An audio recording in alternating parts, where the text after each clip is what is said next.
Ya, shalom semuanya, selamat sore, selamat berjumpa kembali dengan saya Doni Yunus dalam pemuridan online.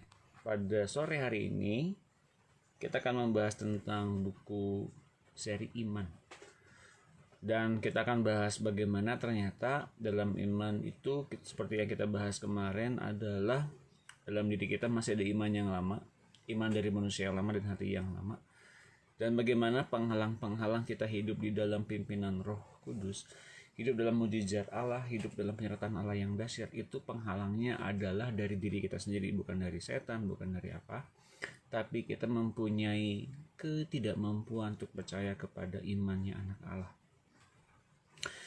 Oleh karena itu pada kesempatan hari ini saya nanti akan bahas juga mengenai tentang brokenness, tentang bagaimana kita mengalami pecah kulit, bukannya hancur-hancuran gitu Bapak Ibu sekalian, seperti yang pernah saya temukan dalam satu perbincangan tentang brokenness itu. Apakah dihancur-hancurkan oleh Tuhan? Tidak Bapak Ibu sekalian, tapi kita betul-betul menerima pecah kulit, pecah yang namanya lapisan kulit bagian luar, agar Roh Kristus yang kita undang masuk dari hati kita itu muncul keluar sebagai manusia roh bersama-sama dengan kita. Saya akan menyapa dulu. Selamat sore Navo dari Medan. Halo, apa kabar Ito? Salam Ibu VB, salam Ibu Junianti dari Jakarta, dari Bekasi Ibu VB ya. Dan saya tunggu dulu nanti yang dari Amerika belum datang, Ibu Mercy Suendra. Tolong sampaikan salam saya buat Marsha yang baru berulang tahun hari kemarin. Mohon maaf saya terlambat ngasih tahu selamat ulang tahun buat Marsha. Dan kami juga sedang menunggu sambungan dari Malaysia, dari Sabah. Halo Ibu Dina Patricia Yuslin. Apa kabar Ibu?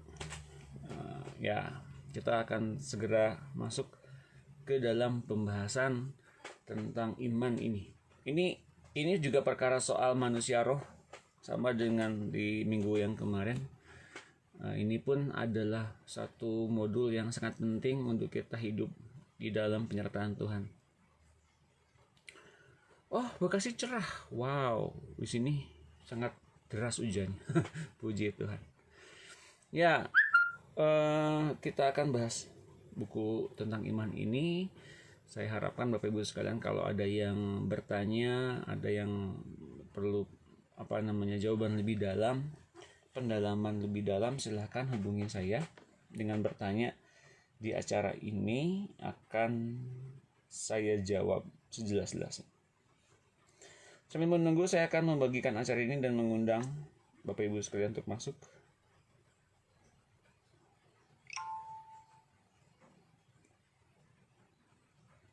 Bentar. Ya. Oke. Sebelumnya mari kita berdoa terlebih dulu. Haleluya, Bapa Surgawi, kami bersyukur sore hari ini kami boleh mendapat anugerah untuk mendekat. Kami duduk di posisi yang benar. Kami adalah anak Allah yang dikuduskan, yang dikhususkan dan diberi kemuliaan.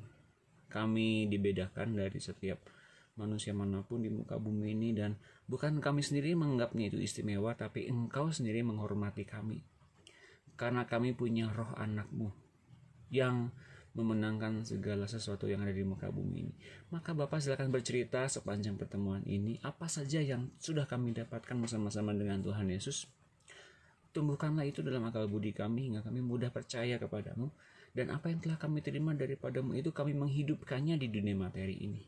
Kami rela diri kami mengalami brokenness, pecah kulit, agar roh yang dalam diri kami ini keluar, memanifestasikan kuasanya, hingga setiap pergumulan dan setiap problem kami diselesaikan oleh anak Allah. Nah, mari Tuhan Yesus, kami persilakan Kau keluar menjadi memenangkan setiap area-area kehidupan kami. Kau yang telah menang dulu, dan kuasa-Mu dan hadirat-Mu sekarang memenuhi kami. Dan Roh Kudus berikan pada kami kemampuan untuk menyatu dengan Tuhan Yesus dan Allah Bapa. Setiap pikiran dari kami dan keberadaan diri kami menyerahkan diri untuk kami dipenuhi dengan lawatan Allah. Kami menolak setiap kemalangan, kami menolak setiap himpitan, masalah, problem, kami menyerahkannya di bawah kaki Kristus dan kami mau dipimpin oleh Roh. Dalam nama Tuhan Yesus kami mengucap syukur, haleluya, amin. Baik Bapak Ibu sekalian, Ibu Ruth, sorry saya lupa untuk berdoa. Nanti habis acara ini kita akan berdoa ya bersama-sama. Selamat sore juga buat Ito Yonatan. Ini kopi saya. Silakan ngopi sama-sama dengan saya ya. Dan Ibu Monika Bangun, selamat sore di Medan. Ya, hidup di dalam berkat, yang terkutuk dan yang diberkati. Jadi Bapak Ibu sekalian, ketika kita ikut Yesus tuh ada dua tempat yang perlu kita pilih.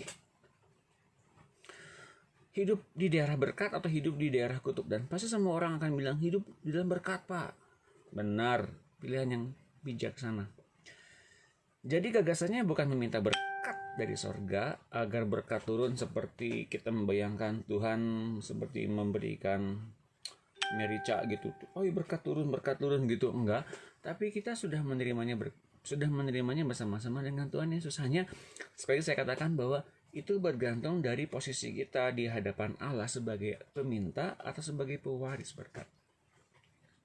Sedangkan daerah tempat kita menerima berkat atau tidak bergantung di daerah kita mana, di daerah mana kita berada. Daerah tempat tinggal kita ditentukan oleh apa yang ada dalam pikiran kita, mindset kita bagaimana. Dan makanya Bapak Ibu sekalian, jangan tergantung dari mindset orang lain. Jangan tergantung juga dari mindset bagaimana kerohanian seseorang. Tuhan di dalam diri kita membawa kita pada tingkat pengertian yang sekarang ini sampai dengan ke tingkat pengertian Dia. Sampai kepada iman kesempurnaan yang Ia miliki. Yang sudah Ia gariskan, yang sudah Ia desain, dan Ia akan menyempurnakannya dalam diri kita, dalam kehidupan kita. Katakan amin ya. Jadi sebetulnya iman kita bukan bergantung dari iman orang lain. Hanya jika Bapak Ibu sekalian membutuhkan satu encourage dari seorang hamba Tuhan atau kakak rohani atau bapak rohani untuk didoakan. Iman seseorang bisa membawa kita masuk ke area mindset yang dari Tuhan Yesus untuk kemudian ketemu dengan Tuhan Yesus, ngalamin dan dibawa oleh Tuhan Yesus. Jangan sampai kita bergantung kepada hamba Tuhan itu. Mengerti ya mengapa saya sering kali mengajak Bapak Ibu sekalian berdoa agar mindsetnya berubah kepada perkataan Tuhan, bukan kepada perkataan orang-orang yang sudah memiliki iman lebih dulu dan dipimpin oleh Tuhan. Pada faktanya kita semua mesti ngalamin Tuhan. Gitu ya. Oke. Yeremia 17 ayat 5, beginilah firman Tuhan, terkutuklah orang yang mengandalkan manusia, yang mengandalkan kekuatannya sendiri, dan yang hatinya menjauh daripada Tuhan. Ia akan seperti semak bulus di padang belantara. Ia tidak akan mengalami kedatangan keadaan baik. Ia akan tinggal di tanah angus di padang gurun, di negeri padang asin yang tidak berpenduduk. Diberkatilah orang yang mengandalkan Tuhan, yang menaruh harapannya kepada Tuhan. Ia akan seperti pohon yang ditanam di tepi air, yang merambatkan akar-akarnya ke tepi batang air, dan yang tidak mengalami datangnya panas terik, yang daunnya tetap hijau, yang tidak khawatir dalam tahun kering, dan yang tidak berhenti menghasilkan buah. Bapak Ibu, kalau kita anggap tahun-tahun ini adalah tahun-tahun kering, kalau kita anggap akhir ini adalah tahun-tahun kering, wah Bapak Ibu sekalian sangat jauh sekali apa yang sudah dituliskan dalam Alkitab ini mengenai seberapa Bapak Ibu sekalian. Di akhir zaman kelak pada masa antikristus itu lebih banyak lagi tekanan-tekanan. Tapi arahnya kita nggak ke sana, Bapak Ibu. Arahan kita tuh bukan ke sana. Atau kita pikir semuanya yang kita peroleh hari ini ketika kita mengalami himpitan, masalah, mengalami yang namanya depresi, stres, takut, kita itu berupa dapat kemarahan dari Tuhan, ganjaran, hajaran dari Tuhan. Kamu tuh mesti aku hajar gini karena kamu nakal. Begitu? Tidak Bapak Ibu sekalian. Sama sekali tidak. Justru demi kita, Tuhan Yesus mau dihajar dan diganjar oleh Bapaknya. Agar kita mendapatkan bagian-bagian yang terbaik sebagai anak Allah. Kalaupun sekarang kita dihajar dalam kondisi seperti ini, itu pun kalau kita melenceng dari hadirat Tuhan, dan itu pun untuk kita beroleh kekudusannya. Kita mesti mengerti itu. Kalaupun kita dihajar untuk kebaikan karena kita untuk memperoleh kekudusannya, yang artinya ketika kita beroleh kekudusan, kita bisa memandang Allah dalam persepsi yang benar. Sekali lagi ini soal masalah posisi dan bagaimana tingkat pengertian kita dan mindset kita yang menentukannya.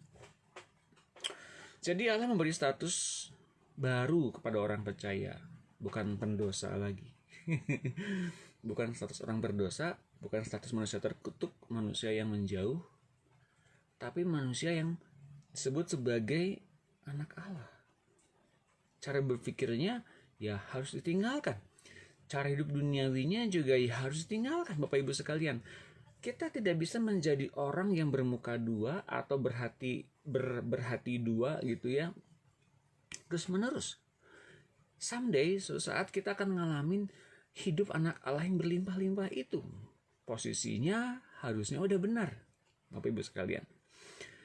Nah, jadi kalau kita sekarang ngalamin apa yang namanya seperti kesusahan menghadapi masa-masa sulit seperti begini, katakanlah demikian, karena kita mempunyai cenderung hati yang lama yang masih bicara.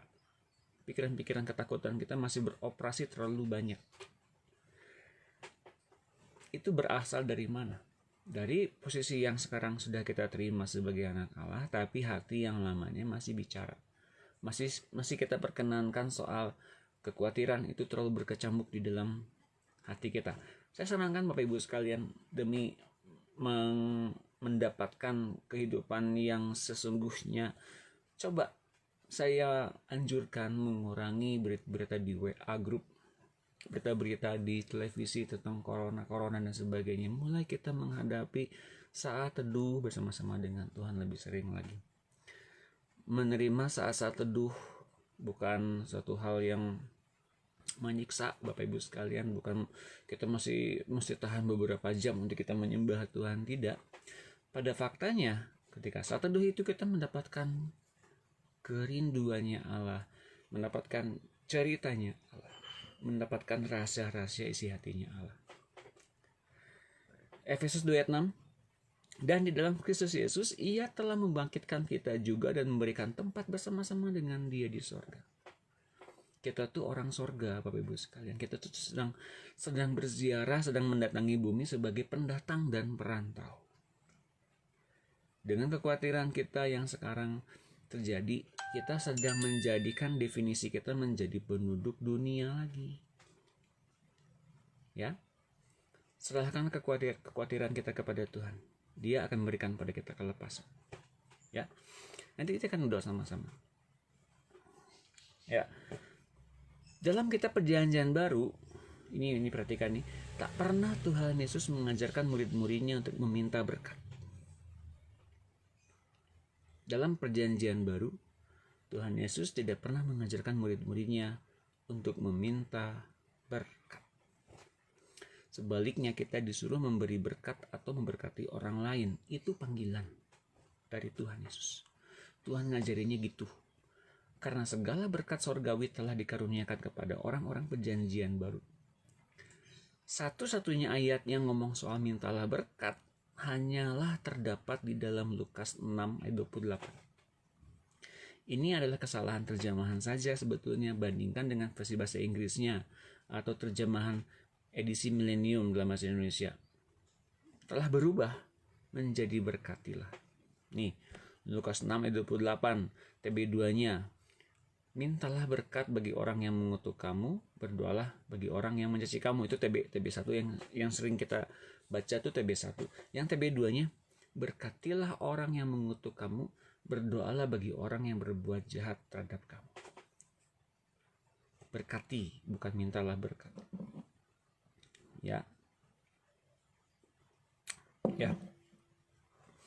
Terpujilah Allah dan Bapa Tuhan kita Yesus Kristus yang dalam Kristus telah mengurniakan kepada kita segala berkat rohani di dalam surga. Nah, Allah dalam hadiratnya ketika kita mendekat, kita beroleh segala berkat rohani yang disediakan di dalam surga.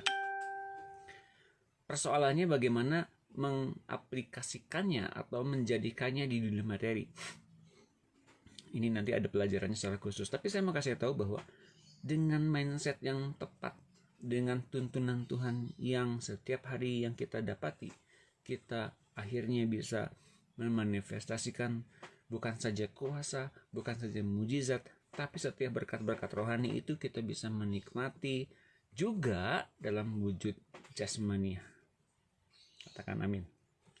Kita akan sampai ke sana Bapak Ibu sekalian, jangan takut. Berkatilah siapa yang menganiaya kamu, berkatilah dan jangan mengutuk. Itu juga ngomongin soal berkatilah. Mengetahui segala berkat telah dikaruniakan kepada kita hingga dengan iman kita dapat memilikinya dengan mudah. Kita tak banyak membuang waktu untuk terus-menerus meminta berkat. Ya. Hingga dapat beranjak lebih lanjut, naik berikutnya ke level berikutnya untuk bertumbuh di daerah iman yang lain seperti iman akan kuasa dan kemuliaan Allah. Banyak kuasa dan hal lain yang Ia hendak karuniakan kepada kita. Ini saya boleh sekian dikit lah ya. Karena saya itu dulu banyak praktek. Karena begitu dapat sesuatu, saya mau kunyah, mau praktek. Sesuatu saya kunyah, dapat praktek. Ketika ini di awal-awal bertumbuh, saya dapat pengajaran seperti ini Bapak Ibu sekalian. Saya praktekin dulu, saya kira-kira 10 tahun yang lalu gitu. Saya gak ada uang gitu ya, saya terbatas sekali, bensin di kendaraan saya sudah menipis, duit di tabungan gak ada.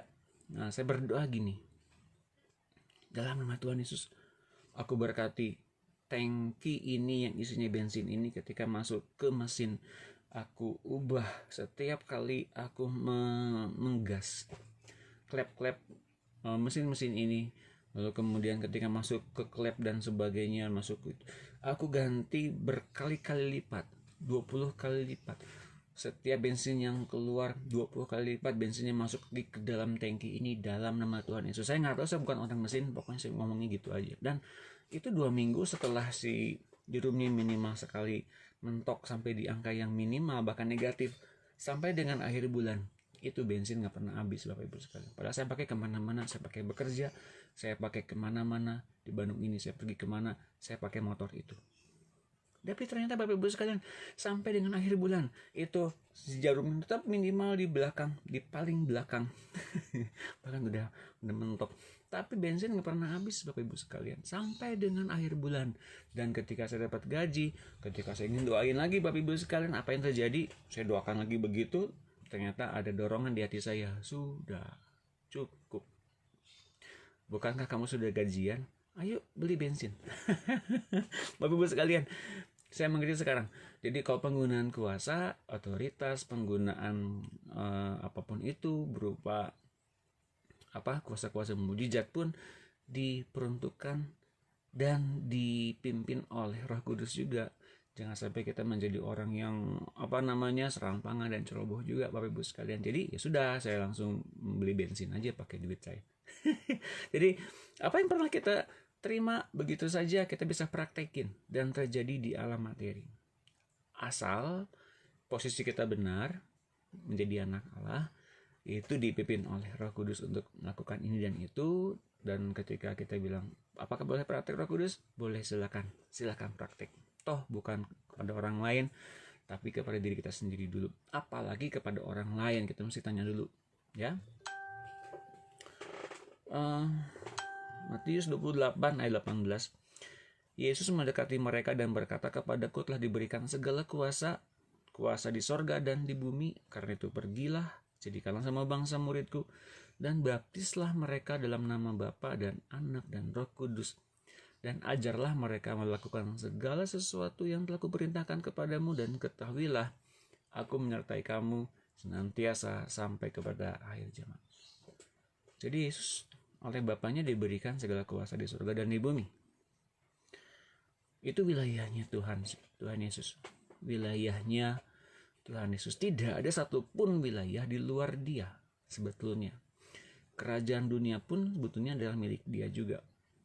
Boleh jadi dia katakan begini,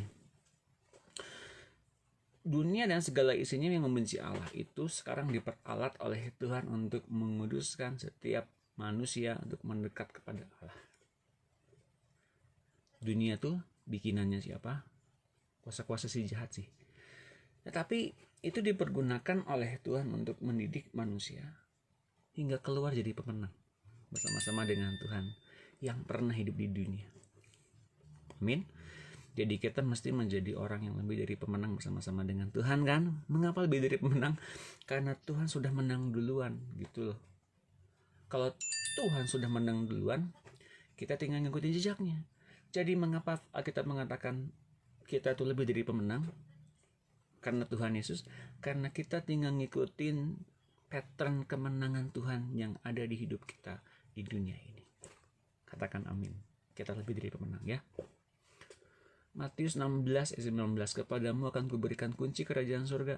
Apa yang kau ikat di dunia ini akan terikat di surga, dan apa yang kau lepaskan di dunia ini akan terlepas di surga. Itu berupa melepas dan mengikat. Kita mau pakai melepas ketika kita melepaskan kuasa-kuasa di surga ke muka bumi ini. Kita memakai juga ikatan-ikatan untuk kita mengikat segala kuasa-kuasa di dunia ini agar apa yang kita ikatkan di dunia ini juga akan akan terikat di surga. Nah, nanti akan sampai ke sana, tenang Bapak Ibu sekalian. Kita akan terlebih dulu menangani hati kita dulu nih. Menangani hati itu penting daripada kita belajar soal kuasa-kuasa. Saya mau kasih tahu gini. Kita belajar kuasa betul dari Tuhan ya. Tapi ada kalanya jiwa kita seringkali memberontak. Nanti di bab akhir saya akan bagikan soal pemberontakan. Ketika kita punya hati yang cenderung memberontak, ini kuasa masih tetap ada, tapi hadirat Tuhan nggak ada. Itu kerugiannya kalau kita tidak dipimpin oleh Roh Tuhan. Tapi kalau kita membiarkan bukan kuasa dulu yang tumbuh, tapi karakter yang tumbuh, ngikutin Tuhannya tumbuh gitu. Yang kerjanya Tuhan juga sih, tapi hadiratnya juga ada menyertai kita. Kita gak keluar jalur, tapi kita dipimpin oleh Tuhan. Meskipun tampaknya sepertinya lambat dalam soal manifestasi kuasa, tapi kuasanya yang keluar itu dari Tuhan dan betul-betul dipimpin dengan seksama dengan penanganan yang cermat dari Tuhan. Dan yang keluarnya mujizatnya bukan dari orang tersebut, tapi dari Tuhan. Bedanya itu gitu Bapak Ibu sekalian. Nah kalau yang di sini tadi, kemudian yang keluarnya buah roh dan karunia roh. Tapi kalau di sini karunia keluar tapi buah rohnya nggak keluar. Bahaya. Akhirnya kita ketemu dengan yang namanya kebinasaan. Tapi kalau di sini kita menemukan buah-buah yang tetap. Itu keuntungannya kalau kita mementingkan buah roh. Saya mengerti ini karena ketika di awal-awal sekali saya disebutkan sebagai manusia daging oleh pengajar saya. Ini daging. Padahal saya kuasa udah ada waktu itu. Saya pikir kenapa saya nggak berdosa, saya baik-baik saja, saya nggak ada masalah dengan kuasa. Ketika saya berdoa terjawab. Tapi ternyata itu daging Bapak Ibu sekalian, dan itu sangat rugi bagi kerajaan Allah. Dan sangat rugi bagi saya juga. Makanya saya belajar yang pertama 3 tahun pertama saya disuruh untuk belajar menanggalkan ambisi, keinginan pribadi, semua mesti dipreteli dan mengalami yang namanya brokenness. Bukan dihancurkan, tapi lepas kulit, pecah kulit. Sampai kita ke sana nanti, tenang Bapak Ibu sekalian. Lukas 9 ayat 1, lihat perhatikan ini, maka Yesus memanggil ke-12 murid-muridnya lalu memberikan tenaga dan kuasa kepada mereka untuk menguasai setan-setan dan untuk menyembuhkan penyakit-penyakit. Tenaga itu berupa power. Power dapat dari Tuhan, tapi power juga bisa dapat dengan kekuatan sendiri, dengan kekuatan dari jiwa yang kita miliki yang dari Tuhan. Tepatnya dari Adam. Tapi kuasa itu berbeda. Kuasa itu kita dapati karena kita taat. Itu berasal dari otoritas yang Tuhan berikan kepada kita, yang ia dapatkan dari Bapaknya. Jadi power dan otoritas berbeda fasilitasnya. Yang diinginkan Allah terhadap orang beriman adalah agar mereka menjalankan kembali otoritas Allah di atas bumi ini seperti pernah diberikan oleh Allah kepada Adam sebelum manusia jatuh ke dalam dosa.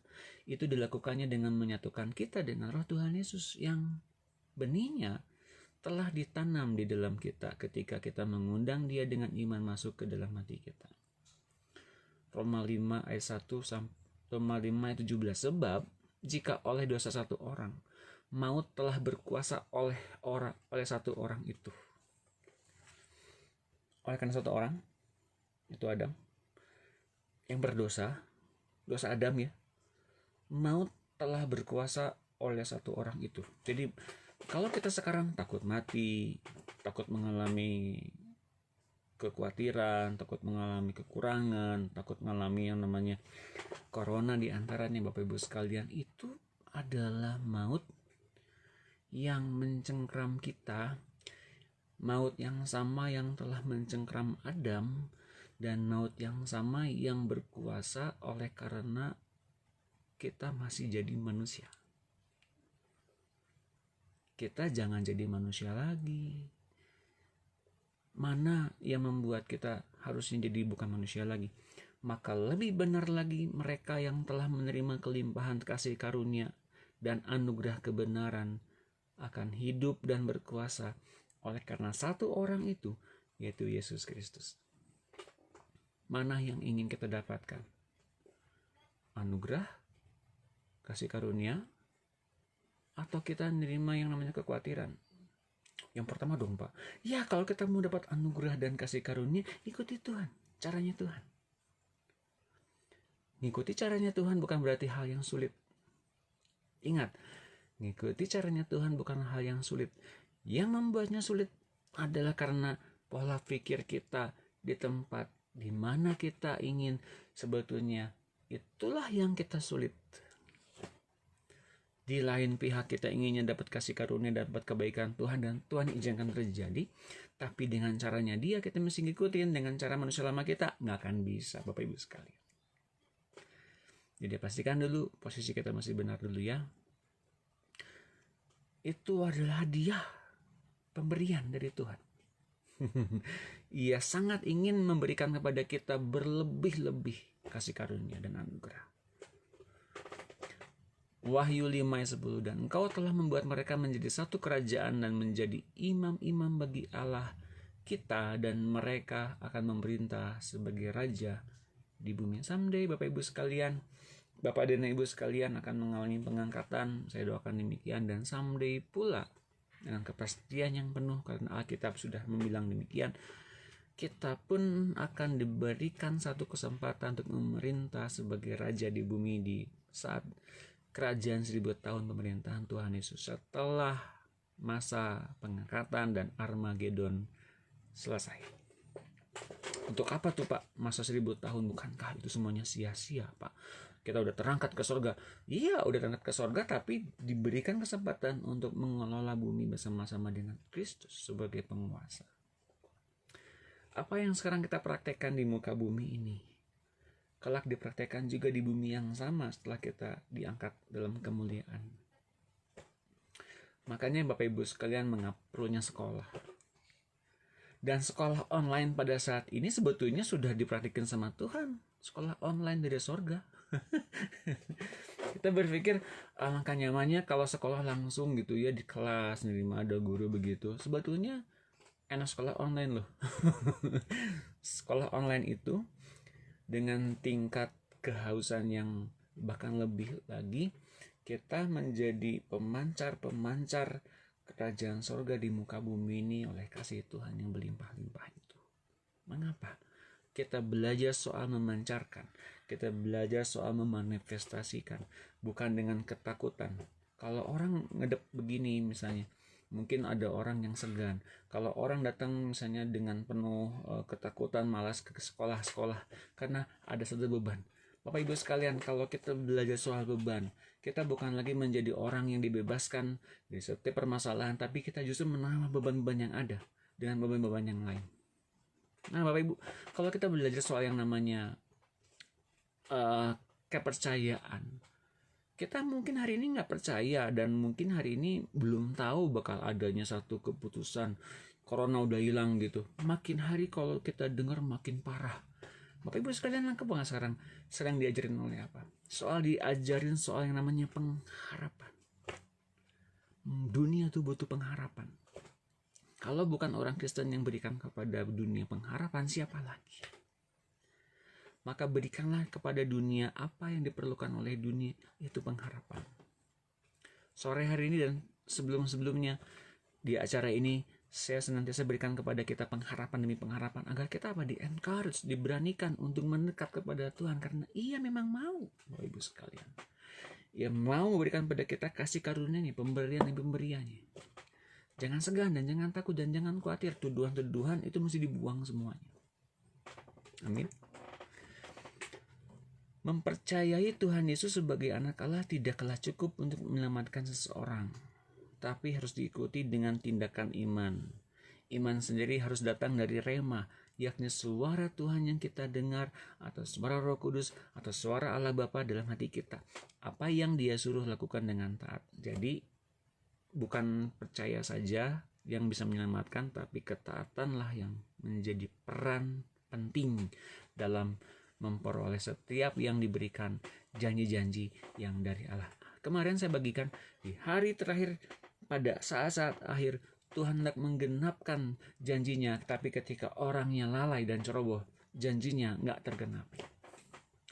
Ketika aku datang, apakah ada iman di bumi? Nah itu Bapak Ibu sekalian, seringkali kita nggak ketemu dengan setiap apa yang kita doakan, karena kitanya di hari-hari terakhir ketika Tuhan melawat, kitanya nggak ngerti Tuhan melawat, nggak tahu Tuhan melawat, nggak tahu Tuhan menjawab doa. Lewat begitu aja Bapak Ibu sekalian. Dan jangan sampai nanti ketika Tuhan datang di awan-awan, ketika pada saatnya tiba keselamatan, malaikat-malaikat mengetok pintu, tok tok tok. Waktunya selamat sekarang, ayo kita rapture. Tapi ketika buka pintu, kitanya nggak buka pintu, kitanya malah tidur terus, malah kitanya mengalami kecerobohan demi kecerobohan. Bapak Ibu sekalian, ingat itu baik-baik ya.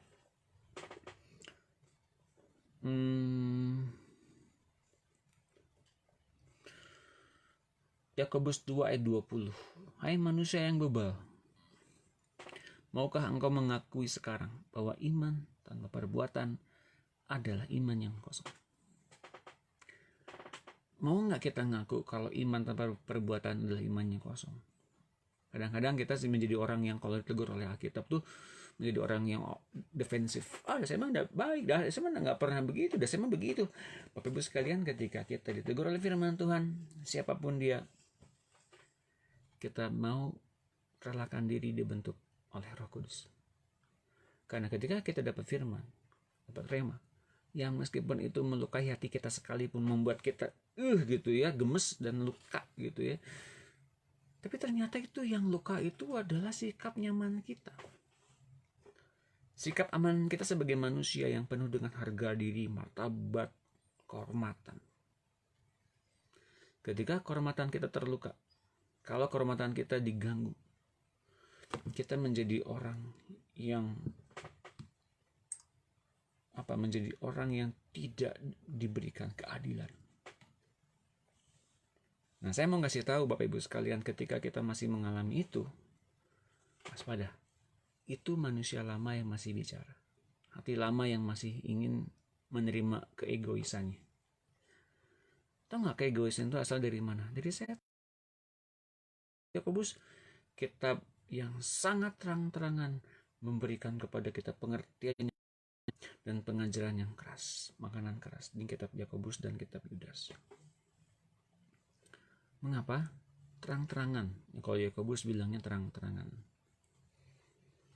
straight to the point. Kita bisa tahu, oh iya ya, benar juga ya. Tapi nggak enak hati kita nerimanya. Saya membuat hati saya itu kayak kalau dengar kitab Yakobus tuh saya seperti teriris hati saya. Nah, itu tandanya kita sedang mengalami sikap dengan manusia lama kita, gak mau diubahkan, gak mau pecah kulit. Ya, mudah-mudahan sinyal yang sekarang saya pakai menjadi sinyal yang kuat, yang sanggup diterima oleh setiap Bapak Ibu sekalian di kota-kota dan di pulau-pulau dalam nama Tuhan Yesus. Mari Roh Kudus, mari yang menguatkan sinyal-sinyal di kota-kota mereka dan sinyal-sinyal di kota-kota yang mereka sedang ikuti acara ini dalam nama Tuhan Yesus. Sinyal-sinyal ini diperkuat hingga tidak ada lagi sinyal-sinyal nama Tuhan Yesus mengalir dan lancar tanpa gangguan. Ya. 1 Yohanes 5 ayat 3-5. Sebab inilah kasih kepada Allah, yaitu bahwa kita menuruti perintah-perintahnya. Kasih itu ditandai dengan apa? Nurut. Banyak hal yang kita bisa kemukakan untuk kita berdebat. Banyak kita kemukakan untuk kita menjadikan diri kita benar di depan orang. Mengklarifikasi, mengkonfirmasi, menjustifikasi omongan salah karena fitnah-fitnah yang masuk dalam kehidupan kita. Nggak perlu Bapak Ibu sekalian. Nggak perlu buktikan bahwa kita tuh benar di depan orang-orang. Nggak usah. Karena kemudian kita punya prinsip yang lebih tinggi dari semuanya. Kasih kepada Allah. Yang bisa saja itu dilakukan oleh Yesus ketika disalibkan, ketika ia menerima ludah dari orang-orang Roma. Bisa ia bilang, saya nggak berdosa, saya nggak ada perbuatan salah apa-apa, saya nggak memberontak kepada pemerintahan kalian, saya nggak pernah ngajarin yang salah, ini dari Allah loh. Dia nggak pernah begitu loh. Terima semua penderitaan yang tanda kutip yang ia patut terima. Padahal ia memang gak harus terima loh. Tapi ia patut terima demi kita loh. Mengapa ya sih ia mau terima itu dari semua penderitaan dia mau terima semuanya? Kok mau? Ya nurut pada bapaknya. Perintah tidak berat. Sebab semua yang lahir dari Allah. Perhatikan ini. Semua yang lahir dari Allah. Saudaraku, apakah lahir dari Allah? Amin. Saya juga sama, lahir dari Allah. Alkitab katakan, semua mengalahkan dunia. Dan inilah kemenangan yang mengalahkan dunia, iman kita. Siapakah yang mengalahkan dunia selain daripada dia yang percaya bahwa Yesus adalah anak Allah? Pattern yang sekarang kita geluti bukan corona, ketakutannya, kekhawatirannya, virusnya, berapa harga sanitizer, berapa harga APD dan sebagainya. Enggak, virus itu adalah bagian dari dunia, tapi kita adalah bagian dari kehidupan anak Allah yang berkuasa. Dan oleh iman yang kita punya, kita bisa mengalahkan dunia. Bapak Ibu sekalian, kita sekarang masuk ke dalam praktek. Tiap masalah membutuhkan terobosan iman sendiri-sendiri. Iman untuk masalah finansial, iman untuk menyembuhkan diri sendiri, iman untuk breakthrough. Semuanya beda-beda. Semuanya orang mungkin menerima pendidikannya berbeda-beda. Tapi saya mau katakan semuanya sudah dimenangkan Tuhan Yesus. Yakobus 2:17. Demikian juga halnya jika iman itu tidak disertai perbuatan, maka iman itu pada hakikatnya adalah mati.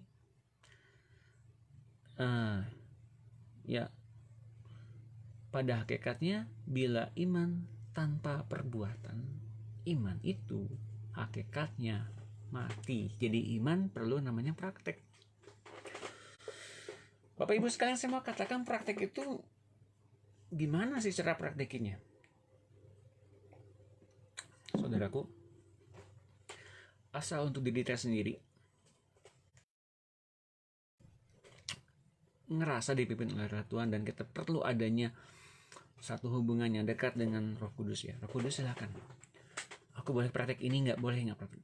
Oh boleh silakan. Waktu itu saya pernah praktekin yang lain. Tabung gas nih Bapak Ibu sekalian. Saya berkati, saya berikan pelipat gandaan kepada gas yang saya pakai. Waktu itu masih di rumah mama saya.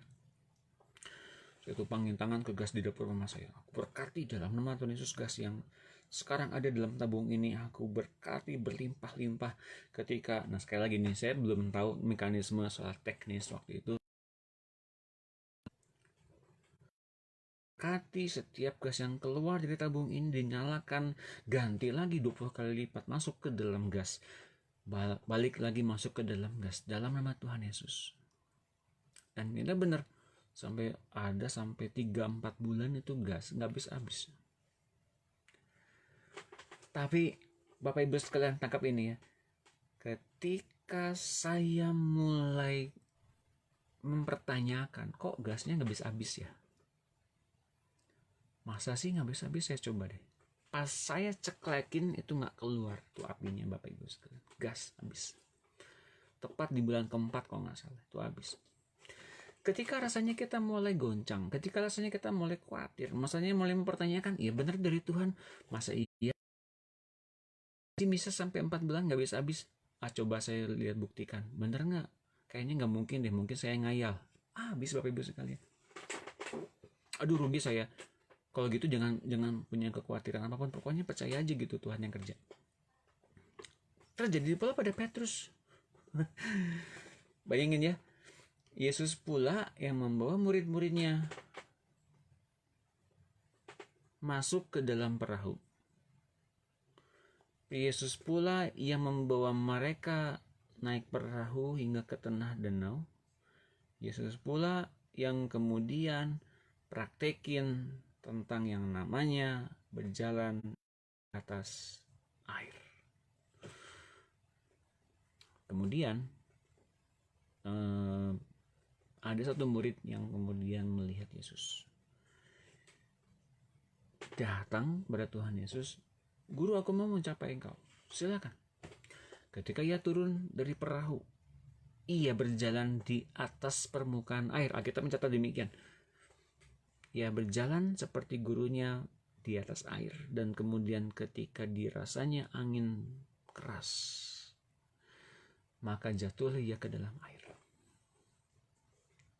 Karena nggak percaya, karena khawatir.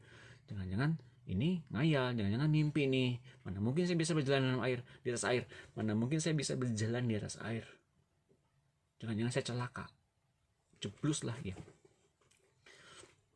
Petrus adalah sebagian dari murid-murid yang tercatat pernah praktekin kuasa dan otoritas bersama-sama dengan Tuhan. Yang lain apa gimana? Secara dengan menurunkan api dari langit. Nanti Bapak baca ya di Alkitab. Ada murid-murid, mungkin nggak semua, pernah ada yang nurunin api dari langit. Jadi Bapak Ibu sekalian, ketika kita menerima kuasa-kuasa itu, seperti kata Ibu Dina nih, praktek-praktek bisa dilakukan kalau kita udah nurut semua apa yang Tuhan mau ya Pak. Tepatnya, setiap praktek kita mesti tanya sama Roh Kudus. Roh Kudus, apakah saya boleh praktek? Boleh, silahkan praktekin. Dan ketika Petrus kemudian jatuh ke dalam air, kan Tuhan nolong ya. Betul? Tuhan nolong, mengapa kamu takut? Yuk. Apakah kemudian Petrus kembali ke perahu? Nggak dikatakan demikian. Yang terjadi adalah apa sebetulnya? Ini kuncinya nih. Yang terjadi adalah dugaan saya ya. Petrus dikembalikan lagi oleh Tuhan Yesus untuk berjalan di atas permukaan air, dituntun oleh Tuhan tidak ke perahu, berjalan justru ke seberang, ke daratan, berjalan bersama dengan Tuhan Yesus. Apa yang kita dapati sekarang? Ini mungkin dugaan saya, tapi saya mau percaya gini, ketika kita sedang dalam posisi ini, apapun pergumulan hidup Bapak Ibu sekalian, pergumulan saudara-saudariku dalam Tuhan, apapun itu pergumulanmu, Tuhan sedang membawa kita untuk breakthrough. Tuhan sedang membawa kita untuk lulus ujian. Dan ia mau memang karena ia menginginkannya demikian. Ia akan bawa kita kepada titik-titik yang buat kita tuh gak nyaman, gak aman. Tapi dia sertai kita kok. Amin. Dia gak pernah tinggalin kita selama-lamanya. Ya, ini satu anugerah kalau kita sedang dipimpin oleh Tuhan. Sesulit itu Tuhan mau memimpin kita loh. Di saat-saat yang sulit pun dia mau. Ya. Yakobus 5 ayat 15, dan doa yang lahir dari iman akan menyelamatkan orang sakit itu, dan Tuhan akan membangunkan dia, dan jika ia telah berbuat dosa maka dosanya itu akan diampuni. Pak, ada bertanya sama saya, Pak, kalau ternyata ada penyakit-penyakit tertentu itu karena berbuat dosa, ada yang begitu? Kita mengatakan demikian. Tapi ada penyakit-penyakit tertentu yang bisa untuk alasan Allah kerja. Wah, kalau gitu masa Tuhan inginkan kita sakit, Pak? Kalau gitu hanya untuk memunculkan manifestasinya dan mujizatnya. Bukan begitu, Bapak Ibu sekalian. Artinya adalah ada orang yang diizinkan untuk menerima sakit penyakit agar orang itu kemudian melihat cara kerja Tuhan. Jadi kita boleh katakan sakit penyakit, roh jahat, roh kelemahan tubuh, virus ini dipergunakan oleh Tuhan untuk memunculkan orang beriman, orang percaya. Yang gugur bukan berarti nggak percaya ya. Salah sekali kalau kita punya pikiran begitu, tapi belum sampai ke pengajaran itu. Maka saya boleh katakan generasi saat ini adalah generasi rawan. Rawannya kenapa? Ini dibuktikan bahwa di akhir-akhir zaman, seperti Musa yang tampaknya begitu gagah perkasa memimpin orang Israel keluar dari tanah Mesir masuk ke tanah perjanjian, tapi di tengah-tengah tanah perjanjian Musanya gagal. Mengapa Musa gagal? Meskipun di Alkitab dituliskan bahwa Musa itu mempunyai hati yang lembut, tapi gagal karena dia punya karakter untuk marah tanpa Tuhan suruh. Habis marah, ngutukin. Pukul batunya itu nggak salah, Alkitab ngomong.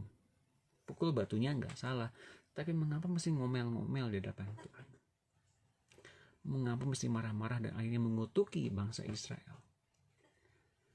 Ya, Tuhan tuh nggak suka pada orang yang ngomel-ngomel menggerutu. Itu Tuhan nggak suka. Ini dibaca di 1 Kor 10 ya.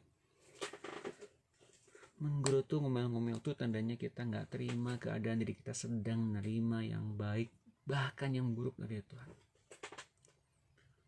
Tuhan buktikan suasana, keadaan apapun bisa dipakainya untuk kemuliaannya Dia. Hari-hari ini adalah sarana bagi Tuhan untuk lebih lagi mengerjakan mujizatnya dalam hidup kita. Katakan amin. Demikian pastinya janji Tuhan dalam firman-Nya hingga kita tak perlu berjuang keras untuk meminta sesuatu kepadanya. Banyak orang dalam doanya terus sibuk minta-minta Tuhan, tapi lupa mengambil apa yang dimintanya itu dengan iman. Ini penting. Jadi bagaimana dengan pendeta yang meninggal dengan penyakit kanker hingga parah banget, Pak? Nah, untuk yang ini, Bapak Ibu sekalian, pertanyaan dari Bu Dina, ini mesti kita selesaikan. Karena di kanker ini sebetulnya ada kebenaran yang mesti dibukain. Di bab akhir dalam buku yang kita bahas ini, ngomongnya soal hierarki, otoritas, dan bagaimana pemberontakan terjadi. Kalau saya boleh katakan, kankernya sendiri itu adalah berupa sel yang nggak bisa dikuasai oleh seseorang. Ia tumbuh dengan liar dalam tubuh seseorang. Mengapa ia tumbuh dengan liar dalam tubuh seseorang? Karena sel ini bergerak tanpa menuruti tubuh seseorang itu sendiri. Dan kalau asalnya dari ketidaknurutan, artinya ada pemberontakan. Pemberontakannya kepada siapa? Boleh kita definisikan pemberontakannya muncul dari keluarganya kah? Apakah kepada seorang pemimpin kah? Apakah kepada pimpinan di dalam sistem pekerjaannya kah? Atau dalam gereja kah? Gitu ya. Itu banyak sekali. Tapi kalau yang saya pernah tangkap dari beberapa orang, suatu kali saya di hari-hari pertama saya lahir baru bersama dengan istri saya sekarang, waktu itu kami datang ke tempat seseorang yang ia kenal. Saya nggak kenal sama orang ini, seorang ibu, karena kanker rahim. Dia cerita banyaknya, cerita soal penyakitnya, soal dia menerima kehidupan, tentang apapun, itu cerita banyak. Saya hanya dengar pimpinan Roh Kudus yang di hati saya. Tiba-tiba saya bilang gini, Ibu, yuk kita doa. Ketika kita doa, apa yang terjadi Bapak Ibu sekalian? Ibu, kita doa sekarang.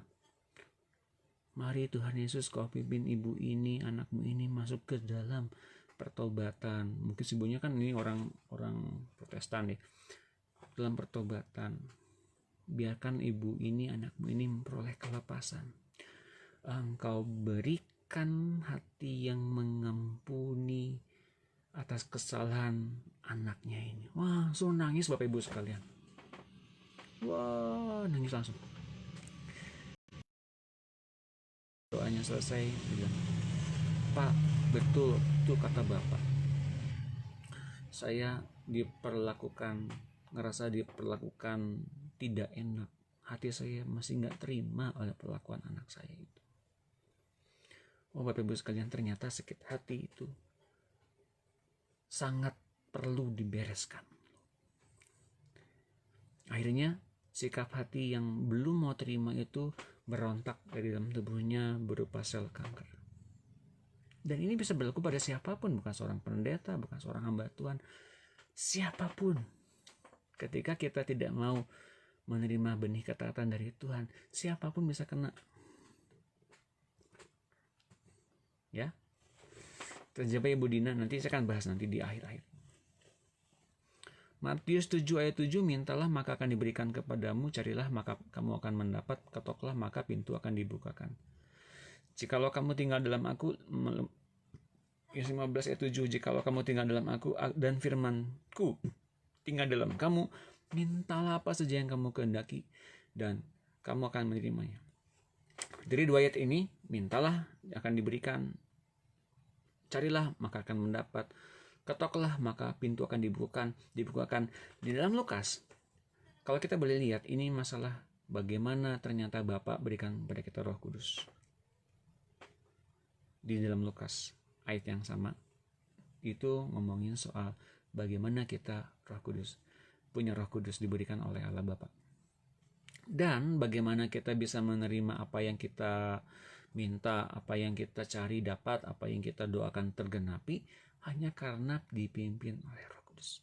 Jadi isi doanya itu dipimpin oleh Roh Kudus. Oh jadi Pak, doanya nggak bisa seenaknya ya Pak ya? Ya kalau kita punya kekhawatiran, ketakutan, beresin dulu bersama-sama dengan Tuhan dan Roh Kudus. Di dalam Alkitab terjemahan bahasa Inggrisnya, Roh Kudus dan Tuhan Yesus adalah sebagai sebagai penasihat hukum kita, sebagai sebagai penasihat pribadi kita. Dan ketika kita sedang berjalan karib dengan Tuhan dan Roh Kudus di muka bumi ini, Ia membereskan hati kita, mereka bereskan hati kita, dan kemudian kita mendapatkan hati yang tenang, hati yang kemudian kita bisa tanya sama Bapak. Kemudian kita bisa minta pengajaran dari Bapak. Kalau kita minta dari Bapak pengajaran, pasti dikasih. Tapi pastikan hati kita berasal dari hati yang baru, bukan dari hati yang lama. Ya. Fungsinya Roh Kudus itu seperti itu, sebagai comforter, sebagai penghibur, sebagai penolong, sebagai pengingat dari apa yang dikatakan Tuhan. Dan Tuhan datang sebagai pembela di hadapan kita. Amin. Karena itu sebelum kita berhadapan dengan Allah yang adalah pengadil, kita sekarang sedang dealing dengan Tuhan dan Roh Kudus. Artinya sedang membangun hubungan. Apakah hati saya masih punya hati yang lama? Dibuang dulu untuk berhadapan. Itu cara saya berdoa. Bagi kita orang percaya, meskipun kita mengalami sakit penyakit, tetap bersyukur pada Tuhan Yesus. Jangan maunya bersyukur pada waktu sehat dan dapat berkat saja, betul tidak Pak Doni? Ya, bersyukur saja nggak cukup, mesti sembuh ya. Bapak Ibu, aku terima sakit penyakit ini untuk membawa keuntungan. Ya, lalu berikutnya apa? Sembuh kan, jangan sakit terus. Saya seumur hidup baru kena vertigo itu 3 tahun yang lalu kalau nggak salah. Kena vertigo. Wah, itu seperti bumi digoncang-goncangkan. Semua isi perut keluar semua, muntah seperti air semua, Bapak Ibu sekalian. Ketika saya tanya sama Tuhan, Tuhan mengapa saya kena vertigo? Ini nggak mungkin saya kena vertigo. Ini kena serangan dari mana nih Tuhan? Serangan api-api? Apakah ada yang namanya santet, pelet, apa panah-panah berapi? Enggak, bukan dari luar, tapi dari dalam. Tuhan, mengapa kok bisa begini? Mengapa saya kena vertigo? Saya nggak makan obat. Saya tanya sama Tuhan, Tuhan, saya mau tahu kenapa saya kena vertigo. Karena kamu suka ngampunin seseorang yang melukai hati kamu. Oke, Tuhan, saya minta ampun. Saya berkati orang itu, saya minta ampun, saya nyimpan kesalahan-kesalahannya, saya minta Roh Kudus cabut hati lama saya soal tidak memberikan pengampunan, sulit memberikan pengampunan dan melupakan kesalahan. Itu adalah dari hati yang lama. Ketika saya lakukan begitu, Bapak Ibu sekalian, saya minta keluarkan hati lama saya. Tiba-tiba 2 kresek penuh saya muntahnya. Wah. Dalam waktu 3 hari hilang. Sama sekali hilang vertigonya. Waduh, Bapak Ibu sekalian, tinggal dalam hati lama itu nggak menyenangkan loh. Bagi orang yang peka, bagi orang yang sensitif, itu ada satu dorongan untuk buang hati yang lama. Saya nggak nyaman dengan sikap itu loh. Saya merasa diri saya tertuduh, nggak mau. Nah, itu tandanya kita sedang dipimpin oleh Roh Kudus. Ini nggak nyaman nih, saya perlu ngampunin, saya perlu adanya kelepasan nih, nggak nyaman nih. Itu tandanya kita sedang dipimpin oleh Roh Kudus. Jadi, mesti betul-betul bergaul karib dengan Tuhan dan Roh Kudus itu begitu. Karena kemudian kalau ada yang nggak nyaman, kita langsung tahu ini nggak nyaman nih. Nggak bisa dibiarkan terus-menerus. Dan kalau kita menjadikan hati kita tebal dan bebal seperti yang saya lakukan kemarin 3 tahun yang lalu, timbul penyakit. Nggak boleh kena penyakit sih sebetulnya anak Allah, nggak boleh ya. Jadi kalaupun flu dan pilek ya cukup beberapa jam sajalah, hilang langsung. Ya itu harusnya begitu ya Pak Riki. Mintalah sesuatu daripadanya sekali saja, dan selebihnya akui bahwa itu telah kita peroleh daripadanya. Kita namakan doa semacam ini sebagai doa pengakuan iman. Nah, ini baru kita ngomongin soal pengakuan iman. Saya percaya saya sudah dimenangkan oleh Tuhan Yesus. Saya percaya sedang dalam posisinya sebagai anak Allah bersama-sama dengan Tuhan Yesus. Itu kita pengakuan iman. Kan kita udah dapat duluan. Lain halnya kalau ngomong soal apa namanya? Doa minta rumah, doa minta pekerjaan, doa minta jodoh gitu ya. Kayak doa minta jodoh nih Bapak Ibu sekalian. Saya sampai dengan doa minta jodoh tuh nggak pernah loh.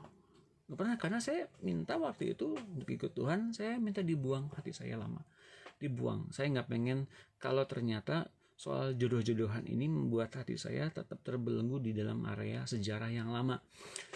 Jadi saya menyatakan diri saya untuk menikah kepada Tuhan. Saya rela untuk tidak menikah gitu. Nah, Tuhan berikan pada hati saya kayak hati menyembah Tuhan. Selama 1 tahun kemudian, di tahun berikutnya Tuhan bilang, ini jodoh kamu. Wah, yang benar Tuhan. Katanya nggak boleh nikah. Loh, dia nggak boleh nikah siapa? Kamu aku perkenankan untuk punya hati untuk gak pengen nikah. Aku kasih. Tapi sekarang aku akan berikan kepada kamu keinginan hati untuk nikah. Oh, caranya begitu. Jadi ketika saya diperkenankan untuk menikah, dan saya tahu di ayatnya ada orang yang dikenan Allah itu menikah. Ada ayatnya ya Bapak Ibu sekalian, punya istri. Ya, jadi saya tahu jodoh saya seperti siapa jodoh saya, namanya siapa saya sudah tahu, langsung aja bilang sama dianya. Bapak Ibu sekalian, sebetulnya ikut Tuhan seperti begitu. Kita serahkan hati kita yang penuh dengan keinginan, ambisi, motivasi. Kita minta dari Tuhan. Dia akan memberikan pada kita jalan-jalan yang rahasia dan misteri gitu. Dan selebihnya kita dituntun oleh Dia. Setiap hari kita menggenapi setiap hal yang Ia rencanakan. Mintanya nggak boleh berkali-kali Pak. Kalau minta kesembuhan tapi udah 3 hari belum sembuh, boleh nggak minta sembuh gitu, sembuh lagi.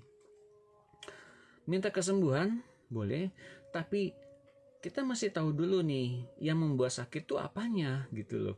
Sakit apa dan apa yang membuat kita sakit. Biasanya yang membuat sakit tetap dari hati manusia yang lama.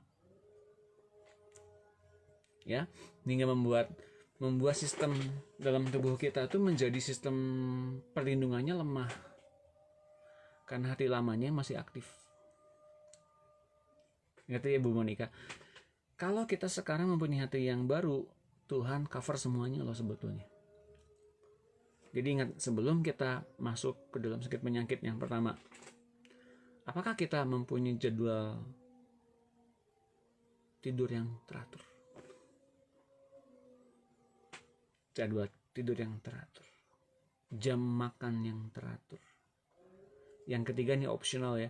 Apakah kita punya pola olahraga juga yang teratur? Opsional sebetulnya. Yang dua ini jalani dulu. Karena kalau dua ini nggak dijalanin Bapak Ibu sekalian, tubuh kita akan menerima dampaknya cepat atau lambat. Oke. Dan yang berikutnya yang juga saya tekankan, bagaimana dengan pola makan kita. Tidak ada satupun makanan yang bisa mendekat kepada Allah. Kita percaya ya, tidak ada makanan di dunia manapun yang bisa membuat kita mendekat kepada Allah. Termasuk mana dari sorga pun nggak bisa. Mana roti dari sorga. Bukan tubuh Kristus ya, beda lagi.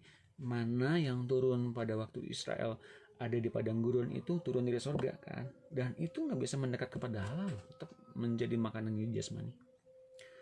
Kita masih punya satu prinsip dulu, tidak ada satupun makanan yang membuat kita masuk ke dalam surga, nggak ada. Tapi yang keduanya, ada memang makanan yang bisa merubah fungsi tubuh kita. Perhatikan baik-baik. Ada kalanya kalau kita makan gorengan terlalu banyak, apa yang terjadi? Ada kalanya kalau kita makan gula terlalu banyak, apa yang terjadi? Ada kalanya kalau kita makan garam-garam terlalu banyak, apa yang terjadi? Ada kalanya kalau kita makan lemak, apa yang terjadi? Bapak Ibu sekalian tangkap ya. Kita mesti punya hidup yang benar. Kita mesti punya pola disiplin yang hidup, benar-benar hidup dengan disiplin yang tepat.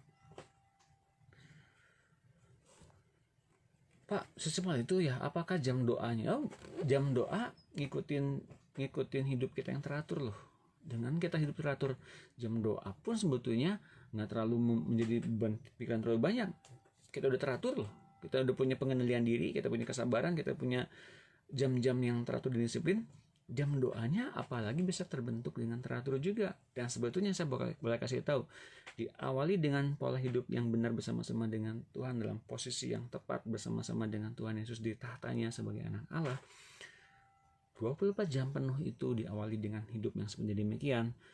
24 jam kita hidup bersama-sama dengan Tuhan, dengan porsi yang setiap hari kita diberikan kasih karunia dan anugerah pemberian yang sempurna dari Tuhan. Bagaimana cara kita mendoakan orang sakit tapi mereka mempunyai hati yang lama? Ya, ini bagus nih. Ini baru pertanyaan yang bagus. Yang lain bagus, yang ini dalam pertanyaannya. Nih, hati yang lama membuat orang itu suka percaya. Tapi hati yang baru membuat orang itu akan dipimpin oleh Roh Tuhan. Kita berkata kepada hati yang baru, pikiran hati lamanya, kita jangan dulu mengkoreksi, membebani pikiran-pikiran dengan ketakutan orang itu dengan berbagai macam kekhawatiran, ketakutan. Kita mesti membuat dirinya itu berfokus, berpaling kepada Tuhan dengan hati yang baru. Hari pertama, kalau kita mendapati orang yang luka, orang yang punya hati yang gampang tersinggung, kita dengerin dulu dia bicara. Sampai dianya mau diubahkan, baru kita bicara tentang nasihat. Baru kita bicara soal kesembuhan lewat kuasa dan otoritas. Lewat hati yang baru. Selama kita bicara kepada hati yang lama, sukar disembuhkan, sukar dipulihkan. Pertanyaan berikutnya nih, Pak, kalau orangnya sedang koma gimana Pak? Orang sedang koma lebih mudah lagi dari kedua tadi. Oh, kok bisa begitu Pak? Kalau orang koma Bapak Ibu sekalian, yang terjadi adalah orang itu secara jasmani sedang ngalamin koma. Tapi secara roh tidak. Rohnya bisa dengar kita berdoa. Menarik ya Bapak Ibu sekalian? Ya nantilah itu akan lebih lanjut lagi ya. Mudah-mudahan terjawab ya Ibu Enda. Ya makanya Kalau di pemuridan di sini enak, jadi semuanya bisa ditanya dengan jelas dan kita gampang praktek sebetulnya. Ya. 1 Yohanes 4:15, barang siapa mengaku bahwa Yesus adalah anak Allah, Allah tetap ada dalam dia dan dia dalam Allah. Ibrani 4:14, karena kita sekarang mempunyai imam besar agung yang telah melintasi semua langit, semua alam roh, yaitu Yesus anak Allah, baiklah kita teguh berpegang pada pengakuan iman kita. Amsal 18:21, hidup dan mati dikuasai lidah, siapa suka menggemakannya akan memakan buahnya. Hidup dan mati dikuasai lidah. Jadi lidah kita sumber kehidupan dan juga sumber kematian. Cilaka gua, nah itu salah tuh Bapak Ibu sekalian, gak boleh ngomong latah begitu ya. Mati gua, ya matilah Bapak Ibu sekalian. Mungkin gak mati jasmani, tapi mati usahanya, mati hubungannya dengan orang lain. Jadi Bapak Ibu sekalian, hidup dan mati itu kita yang nentuin. Serius Pak, bukannya Tuhan? Ya Tuhan berikan kepada kita otoritas tuh ngomong yang benar. Ngomong yang benar. Ya Bapak Ibu, segala peristiwa di bumi selalu dimulai dari alam roh, dari rencana Tuhan. Pak, kalau rencana Tuhan inginnya ada corona, ini kok gitu sih Pak? Masa Tuhan biarkan terjadi? Ingat, segala yang buruk dan jahat, seperti pada pasal penciptaan di Kejadian 1 itu, sebelum Tuhan ciptakan terang, sudah ada atau telah ada kegelapan sebelumnya. Kegelapan itu apa Pak? Kuasa gelap, kerajaan dunia yang telah ada sejak malaikat-malaikat jatuh ke dalam dosa dan mereka membuat kerajaan dunia. Mereka lah pelaku dosa pertama kali. Kegelapan. Mereka tinggal dalam kegelapan yang akhirnya Tuhan pisahkan dengan cara Tuhan menciptakan terang. Mengerti ya? Jadi kalau ternyata sekarang kita melihat yang buruk-buruknya aja, barangkali kita persepsinya salah, melihat di dalam keburukan-keburukan, hingga akhirnya ketika lihat sekelilingnya kok gelap semua, kok buruk semua, Tuhan mana nih? Tuhan nggak berikan pada saya keadilan nih. Karena kita sedang dalam posisi yang gelap, Ibu sekalian. Sekeliling kita gelap. Kita tidak menjadikan diri kita pindah dari kegelapan masuk ke dalam terangnya Allah. Jadi segala peristiwa di bumi selalu dimulai dari alam roh yang kelihatan atau dunia materi, dimulai dari yang tidak kelihatan, dunia roh. Sekarang ini kerajaan dunia dan sistemnya dan penyakit-penyakit yang dibuat oleh si jahat ini, buatan dari mana? Kegelapan. Bukankah kita udah pindah dari dalam kegelapan masuk ke dalam terang? Udah kan? Sudah. Jadi yang realnya yang mana Pak? Yang realnya yang Tuhan pertahankan nanti di dunia akan datang.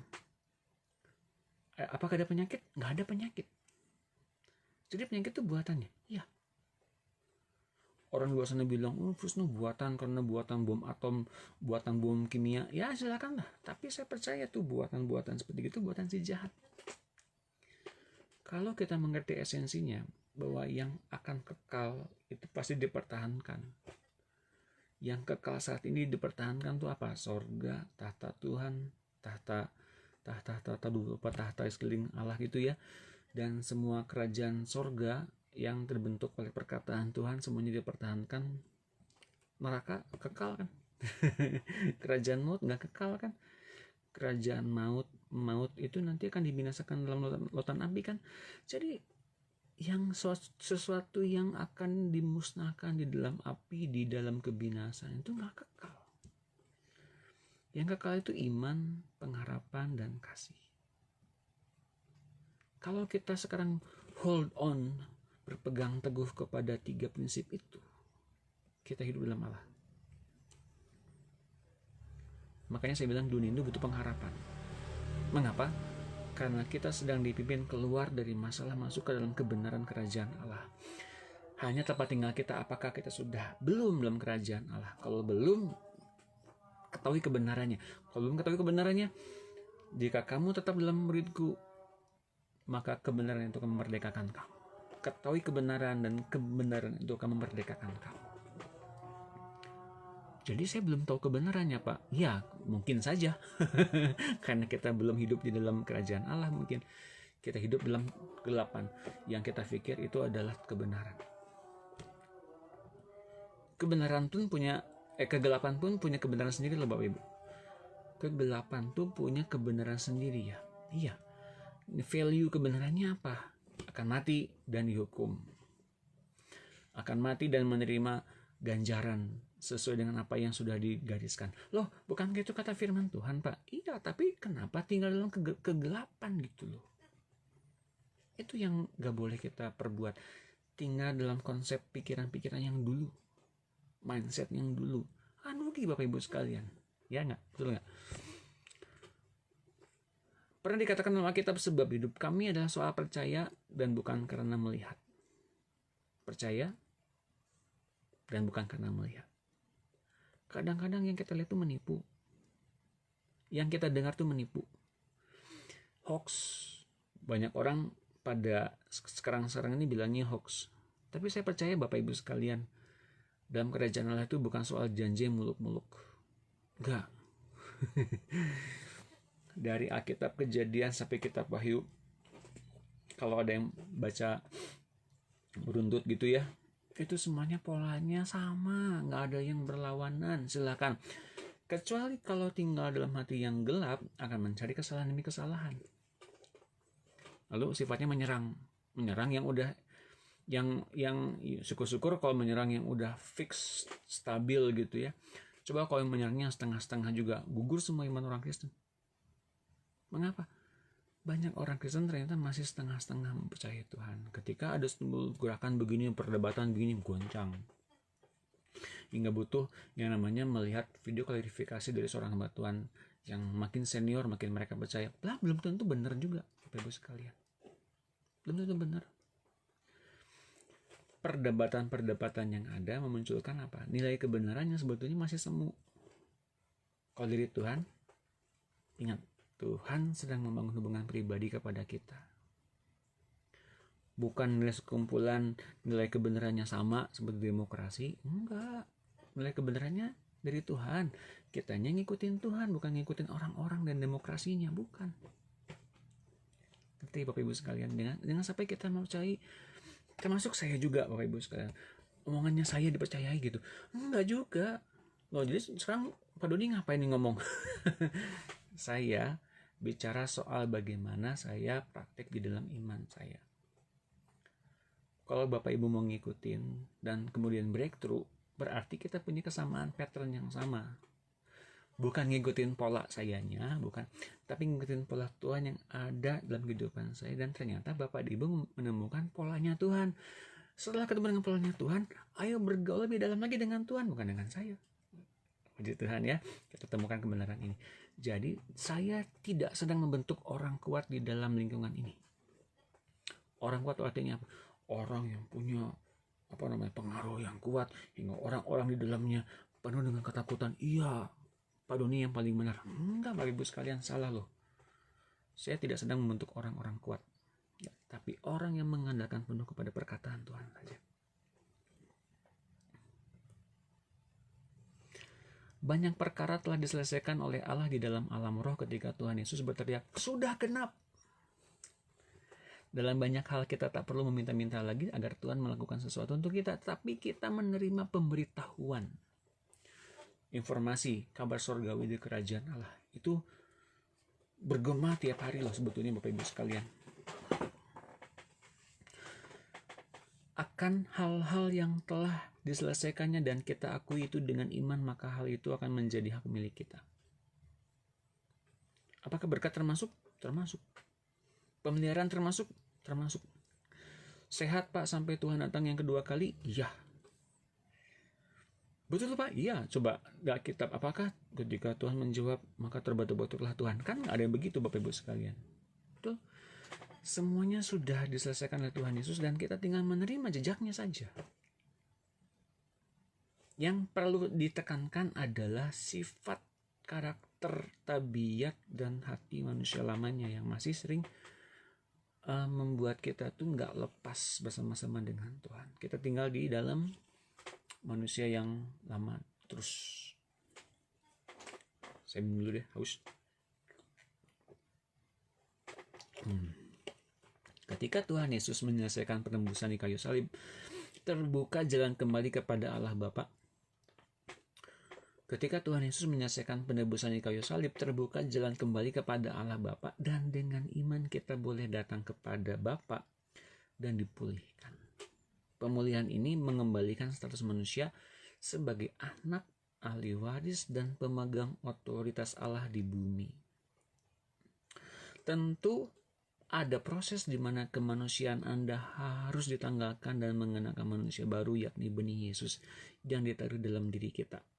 Segala hal yang diperlukan orang beriman ini untuk hidup sebagai wakil kerajaan surga di bumi telah diberikan kepada kita. Perhatikan kata telah dalam beberapa ayat berikut ini. Bila Anda melihat di alam roh hal-hal yang dikaruniakan kepada kita, tak perlu minta-minta lagi kepada Allah. Nah, ini pertanyaan tadi terjawab ya. Terjawab dari Ibu Monica, dari siapa? Tetapi tinggal menerimanya dan dengan mengucap syukur, maka hal itu telah menjadi milik kita. Begitu ya? Ya, itu ayatnya nanti ada. Kalau hal itu berbentuk materi, dibutuhkan sedikit waktu untuk mewujudkannya ke dalam dunia materi. Nah, ini yang saya mau bahas tentang menciptakan apa yang terlepas di surga terlepas di dunia materi. Wow, keren ya. Roma 5 ayat 9, ini dasar ayatnya nih. Lebih-lebih karena kita sekarang telah dibenarkan oleh darahnya, kita pasti akan diselamatkan dari murka Allah. Jadi kepastian keselamatan itu pasti ya, dibenarkan oleh darahnya untuk kita kemudian taat. Tapi ingat, darah Yesus berlaku kepada mereka yang taat. Kepada mereka yang tidak taat, enggak berlaku. Darah Yesus memang menyelamatkan mereka yang percaya, tapi juga mengkhususkan mereka yang percaya kepada ketaatan. Agar mempunyai ketaatan, bagaimana taat kepada pimpinan Roh Kudus setiap saat sampai dengan keselamatan itu terjadi di dunia materi. Kalau itu tidak dipergunakan dengan baik, kita akan kehilangan keselamatan. Amin. Ayatnya nanti ada. 1 Petrus 2:24. Ia sendiri telah memikul dosa kita. Jadi kita nggak perlu pikul dosa lagi. Kita nggak perlu bergumul melawan dosa lagi. Kita perlu adanya kesepakatan dengan Tuhan. Tuhan, saya mau taat kepadamu. Henoh adalah orang berdosa, saya mau kasih tahu. Tapi ia selamat dari kematian. Kenapa? Karena dia ngikutin Tuhan. Ia sendiri telah memikul dosa kita di dalam tubuhnya di kayu salib supaya kita, lihat ini, yang telah mati terhadap dosa, hidup untuk kebenaran. Oleh bilur-bilurnya kamu telah sembuh. Ayat ini sering dibacakan oleh seorang pendosa syafaat, tapi ketahui kebenarannya saat ini. Ketika dinyatakan oleh bilur Tuhan kau telah sembuh. Ya, tapi kembalikan dulu posisi dianya, sakitnya kenapa? Apakah dari manusia lamanya yang kena sakit penyakit buka celah hingga dia mempunyai kelemahan tubuh? Apakah manusia lamanya bilang dia manusia yang celaka hingga kena dampak dari omongannya sendiri? Diberesin dulu. Karena yang diberesin itu kemudian hidup untuk kebenaran, bebas dari dosa. Maka kita ditebus oleh darah Kristus. Oleh bilur-bilurnya kamu telah sembuh. Amin. Nih, bagaimana cara kita mendoakan orang sakit? Tapi itu tadi udah kita ya. Pak, gimana mendoakan orang yang menyimpan kepahitan dan susah untuk memaafkan? Itu tadi saya bilang, Bu Rizky. Kita mesti bilang kepada orang yang udah punya hati yang baru. Kepada orang yang belum punya hati yang baru akan sulit untuk ngampunin. Jadi, pertama-tama yang dilakukan apa? Membiarkan orang itu punya hati yang baru. Caranya gimana, Pak? Doakan Yesus yang masuk di hati seseorang. Itu. Yuk kita doa sama-sama misalnya gitu ya. Tuhan Yesus saya percaya darahmu telah menebus saya jadi anak Allah sekarang, saya minta hati yang baru. Nah, di hari pertama bilang begitu mungkin dia masih suka ngomel-ngomel, masih suka menghujat, masih suka bilang, saya tidak adil, saya diperlakukan tidak adil, saya sangat luka Pak, saya sangat luka Bu, hati saya teriris, ngomongnya soal hatinya. Gak apa-apa, kita mendengar orang yang luka batin seperti itu perlu kerendahan hati untuk mendengarkan. Kalau kita punya kesombongan, kalau kita punya hati yang pride, yang penuh dengan pokoknya ini gampang nih beresin, tinggal doain. Kita punya masalah yang kemudian yang sama dengan dia, luka batinnya sama. Ini yang bahaya. Jadi orang yang luka perlu dapat hati untuk mendengarkan dia ngomel-ngomel. Dengerin dulu aja sambil mengarahkan kepada titik tertentu. Tuh kan kamu mesti benar-benar dipulihkan tuh. Masa kayak gitu-gitu terus, capek loh nanti. Di satu titik orang tersebut nantinya sadar akan semua yang dia omongin ternyata pointless, ternyata gak ada arahnya. Sampai orangnya sadar, Bapak Ibu sekalian ya, Bu Rizky ya, sampai orangnya sadar baru dia mau diubahkan. Berarti kalau kita yang doakan lagi, tidur itu lebih gampang lagi ya Pak? Lebih gampang lagi Bu Dina. Orang yang koma, orang yang gak sadar itu sebetulnya rohnya sadar. Orangnya sadar sebetulnya. Ya, maaf Pak Doni, jadi kalau kita mendengarkan orang yang sakit bercerita semuanya, tapi kalau ada yang masih disembunyikan, misalnya memakai hal yang gelap, bagaimana Pak? Memakai kuasa kegelapan ya. Nah, kita datang kepada orang tersebut, kepada siapapun mesti dengan hati yang dari Tuhan. Bukan dengan pengetahuan kita, bukan dengan apa yang kita tangkap dari pemuridan, tapi kita bawa hatinya Tuhan. Kalau kita bawa hatinya Tuhan, semuanya akan diungkapkan oleh Tuhan dengan jelas. Ya. Nah, terjawab, satu orang selamat, seluruh keluarga itu selamat. Tapi di antara keluarga kita itu masih ada yang belum taat.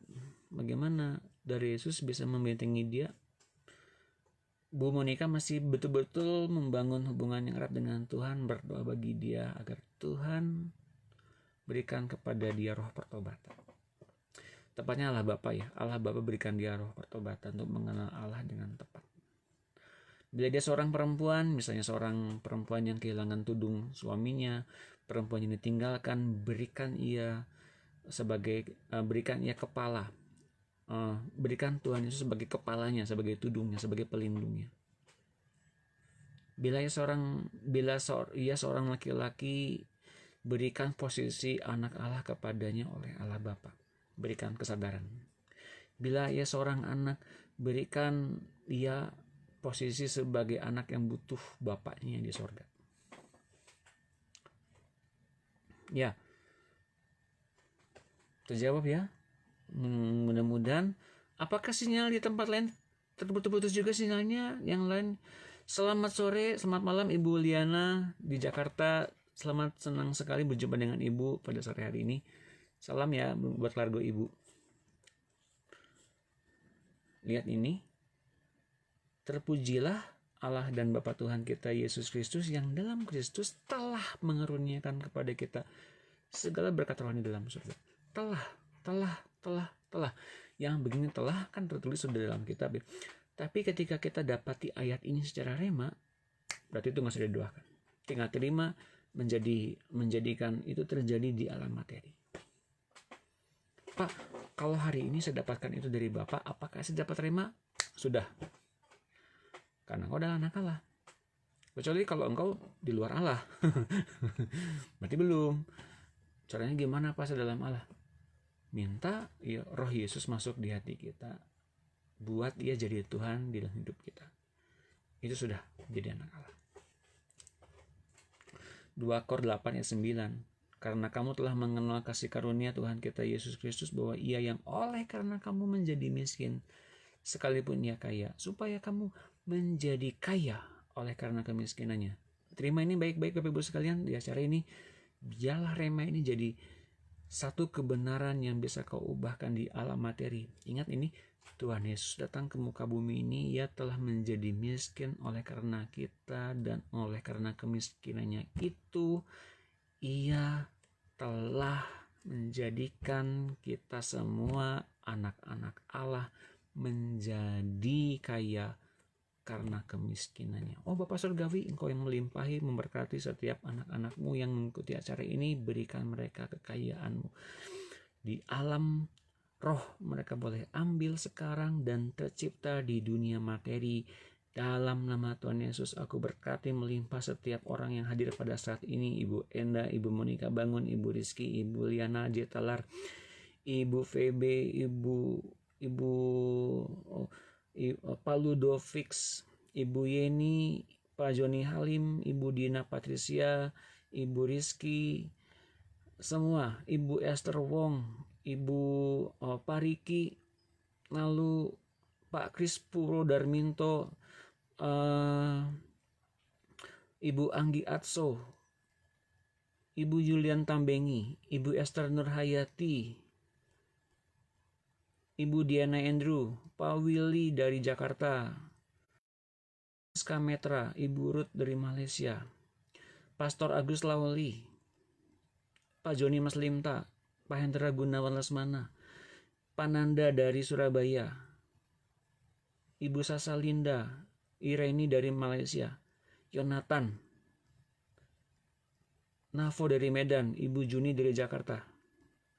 Semuanya Bapak, Engkau berkati melimpah dengan kekayaan-Mu melimpah-melimpah.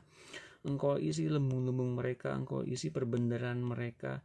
Dalam nama Tuhan Yesus, melimpah-melimpah, jadikan mereka menjadi orang yang menerima kekayaan sorgawi pada sore hari ini sampai dengan Tuhan datang. Limpahkanlah berkat bagi mereka. Dalam nama Tuhan Yesus, terciptalah di dalam materi. Amin. Nah, di Ambon terputus, Pak, belum menjawab pertanyaan saya. Sudah loh. Nanti lihat pertanyaannya, lihat rekamannya ya. Roma 8 ayat 3. Ini saya belum beres loh ya, belum beres. Jangan lo ninggalin. Ya. Roma 8 ayat 3. Sebab apa yang tidak mungkin dilakukan hukum Taurat karena tak berdaya oleh daging, telah dilakukan oleh Allah dengan jalan mengutus anaknya sendiri dalam daging yang serupa dengan daging yang dikuasai dosa karena dosa. Ia telah menjatuhkan hukuman atas dosa di dalam daging. Bapak Ibu sekalian tidak usah berkutat-kutat hidup dalam dosa lagi. Karena dosa sudah dihukum oleh Tuhan Yesus di dalam daging. Juga tergenapi buat Ibu Tirsa Jacqueline Evi Rorong. Ibu kaya sekarang dalam Tuhan ya. Kaya dan tercipta di alam materi. Ibu berlimpah-limpah dalam segala kesesakan, dalam segala himpitan. Engkau kaya dalam Tuhan, engkau kaya dalam dunia materi juga. Dalam nama Tuhan Yesus aku bersyukur. Ya, kita sudah mengalahkan bersama-sama dengan Tuhan dosa di dalam daging kita. Yang kerjanya Tuhan, bukan kita. Supaya tuntutan hukum itu digenapi di dalam tubuh kita. Yang tidak hidup menurut daging tapi menurut roh. Secara roh kita menggenapinya, bukan merombak hukum, menggenapinya dengan taat. 1 Korintus 15:57. Tetapi syukur kepada Allah yang telah memberikan kepada kita kemenangan oleh Yesus Kristus Tuhan kita. Galatia 3:13. Perhatikan kata telah ya. Kristus telah menebus kita dari kutuk hukum Taurat dengan jalan menjadi kutuk karena kita, sebab ada tertulis, terkutuklah orang yang digantung pada kayu salib. Tuhan Yesus digantung di kayu salib. Kita nanti akan menyalakan Paskah. Ingat ini, Tuhan Yesus digantung di kayu salib, terkutuk oleh karena kita, yang menanggung kutuk, yang menanggung dosa, yang menanggung maut atas kita, agar kita tidak lagi menanggung kutuk, tidak lagi menanggung dosa, tidak lagi mengalami maut. Supaya di dalam Dia berkat Abraham sampai kepada bangsa lain, sehingga oleh iman kita menerima roh yang telah dijanjikan itu. Jadi yang menjadikan kita menerima setiap kekayaan yang dari Allah adalah dari Roh Kudus yang ada di hati kita. Ingat baik-baik, jangan sampai kita bandingkan dengan orang kaya menurut dunia. Ingat baik-baik, itu cirinya, itu batasannya. Jangan sampai kita mengukur diri kepada orang dunia dan kekayaannya. Beda Bapak Ibu sekalian. Dan ingat, kalau kita diberikan kekayaan, kita diberikan juga kuasa untuk mengelolanya, bukan untuk menimbunnya. Amin. Ya. Sejak semula, sekarang kita akan masuk ke dalam praktek. Sejak semula Allah menaruh kuasa dalam perkataan manusia. Adam disuruh memerintah dan menaklukkan bumi. Dengan peralatan apakah ia menaklukkan bumi? Dengan apa? Toolsnya. Apa modalnya? Nih, hanya dengan kuasa perkataan di mulut mereka. Ketika Tuhan Yesus memulihkan orang percaya, ia mengembalikan fungsi perkataan manusia sebagai faktor penguasaan dunia kembali. Dari kuncinya adalah dari perkataan kita. Perkataan yang mana, Pak? Hidup dan mati dikuasai lidah. Lidah yang mana? Lidah yang berasal, mulut yang berasal, perkataan yang berasal dari hati yang baru yang Tuhan berikan. Itu rahasianya. Jadi karaktermu ditentukan oleh hatimu. Tabiatmu, sifat-sifatmu ditentukan dari seberapa Tuhan hidup dalam diri kita semua. Kejadian 2:28, kembali kepada originalnya, Allah memberkati mereka, lalu Allah berfirman kepada mereka, beranak cuculah dan bertambahlah banyak, penuhilah bumi dan taklukkanlah itu, berkuasalah atas ikan-ikan di laut dan sebagainya. Jadi, ayo bikin anak, taklukkan, berkuasa. Jadi, berkuasa itu adalah satu panggilan, satu komando. Kita dapatkah komandonya dari Allah? Kalau dapat, berkuasa sudah. Hanya tinggal hati kita mau nggak ngomongin gitu ya Bapak Ibu sekalian. Yakobus 3:22 ini konsepnya. Sebab kita semua bersalah dalam banyak hal. Barang siapa tidak bersalah dalam perkataannya, ia adalah orang sempurna, yang dapat juga mengendalikan seluruh tubuhnya. Jadi kesempurnaan diperoleh dari apa? Cara ngomong yang baik dan benar dan sempurna. Gak boleh salah ngomong, gak boleh ceroboh, gak boleh ngomong yang sia-sia. Jadi ketika kita ngomong benar sesuai dengan firman Tuhan, sesuai dengan apa yang dikatakan Tuhan di hati kita, kita jadi orang yang sempurna. Orang yang sempurna itu menurut dunia tanpa dosa. Kalau kita ngikutin Tuhan, kita memang tanpa dosa. Tapi ingat, kalau kita di luar Tuhan, kita menjadi orang berdosa kembali. Pastikan hidup kita memang dialiri oleh hidupnya Tuhan lewat perkataannya dengan firman-Nya, sehingga kita sumber kehidupan juga bagi orang lain. Ya, amin. Senang ya, saya sekarang makin banyak bagikan soal praktek karena kita butuh praktek sekarang Bapak Ibu sekalian. Ketika kita dipindahkan ke dalam kerajaan Allah, kita dipersatukan dengan Yesus dan segala kuasa di sorga dan di bumi yang telah diserahkan kepada Tuhan Yesus. Dengan mau belajar mendengar suara Tuhan, kita akan dipimpin dan diajar olehnya mengerjakan pekerjaan-pekerjaannya di bumi. Jadi Tuhan hendak membangun pada kita penguasa-penguasa juga ya Bapak Ibu sekalian. Ya. Kolose 1 ayat 13, ia telah melepaskan kita dari kuasa kegelapan dan memindahkan kita ke dalam kerajaan anak yang kekasih.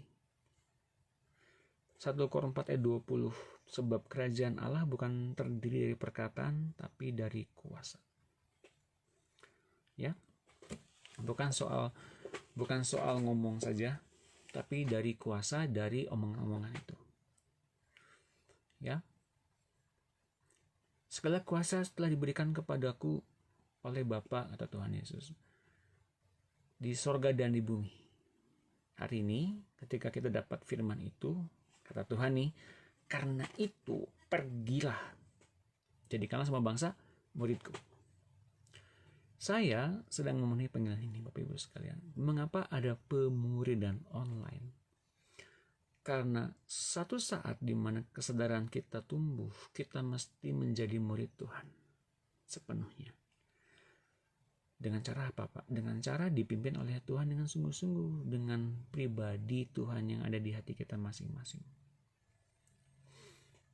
Entah itu Bapak Ibu sekalian bergereja di mana, saya nggak terlalu pusingin kok. Yang penting Tuhannya ada di hati kita. Bapak dan Ibu sering dengar khotbah siapapun, silakan saja. Yang penting Tuhannya di hati kita dan nuntun kita. Saya sampai menjadi orang yang harus jadi fanatik gitu. Enggak juga Bapak Ibu sekalian, silakan saja. Tapi asal Tuhannya ada di hati kita masing-masing. Itu yang paling penting sebetulnya. Banyak buku-buku tentang iman mengajarkan pengakuan iman sebagai cara untuk menyikatkan iman dan urapan seseorang. Ada yang keliling-keliling mobil berkati, ini mobil saya, ini mobil saya. Ada yang keliling-keliling rumah orang lain yang besar, ini rumah saya, ini rumah saya. Misalnya begitu ya. Misalnya begitu, ini kata orang-orang yang lain. Nggak tahu benar, nggak tahu enggak. Pengajaran ini terutama berasal dari kitab Perjanjian Lama, di mana Tuhan mengajar Yosua untuk memperkatakan firman dan merenungkannya setiap saat. Ibu Aryani di YouTube, ya nanti ada Bu, nanti di YouTube saya upload. Jangan takut. Dan akibatnya benar-benar Yosua menjadi orang yang luar biasa imannya. Ia pernah menghentikan matahari dan bulan sampai beberapa jam untuk menghabiskan musuhnya, bangsa Amori yang telah diserahkan Tuhan kepada mereka. Cara memperkatakan firman Tuhan terus-menerus, deklarasi iman, deklarasi perkataan, itu telah membangkitkan urapan dalam perkataan Yosua. Iman bersifat regeneratif. Sementara dibunyikan berulang-ulang, ia akan membangkitkan iman yang bertambah besar. Jadi kita dapat firman, lalu kita bangkitkan berulang-ulang. Saya percaya saya diberkati, saya percaya saya menjadi orang kaya, saya percaya saya seorang anak Allah gitu ya. Ketika kita bilang begitu tuh ada iman yang terus naik. Tujuannya sebetulnya untuk menancapkan firman itu dalam hati orang percaya. Namun ingat ini, namun itu membutuhkan kekuatan mental, tekad untuk membunyikannya terus-menerus. Itu perlu untuk orang-orang Perjanjian Lama yang belum memiliki Roh Kudus dalam mereka. Saya perkatakan sekarang dalam nama Tuhan Yesus, saya orang yang diberkati, saya orang yang butuh mental, butuh tekad. Dan kalau orang ini mengerjakan terus-menerus, Bapak Ibu sekalian, belum tentu mengaktifkan Roh Kudus dalam dirinya. Amin. Perlu adanya kerendahan hati dipimpin Roh Kudus. Kita sekarang ngikutin apa? Ngikutin karunia Roh Kudusnya atau ngikutin perubahan karakternya? Karakter perubahan diri kita ditentukan dari kita ikut Roh Kudus apa tidak setiap saat. Kemudian Roh Kudus membangkitkan karakter Kristus di hati kita. Itulah yang akan membuat kita menjadi lebih dari pemenang bersama-sama dengan Tuhan. Dan Tuhanlah yang dalam diri kita sedang membangkitkan mukjizat supernaturalnya kerajaan Allah, berkat-berkat yang tak berkesudahan dan hidup yang kekal di dalamnya. Amin. Roma 10 ayat 9, sebab jika kamu mengaku dengan mulutmu bahwa Yesus adalah Tuhan dan percaya dalam hatimu bahwa Allah telah membangkitkan dia dari antara orang mati, maka kamu akan diselamatkan. Karena hati orang percaya dan dibenarkan, dan dengan mulut orang mengaku dan diselamatkan. Tapi dalam masa Perjanjian Baru, Roh Kudus diberikan sebagai materai, roh dalam hati orang percaya. Pantesan suaranya. Aduh sekalian, mohon maaf. Aduh, saya salah.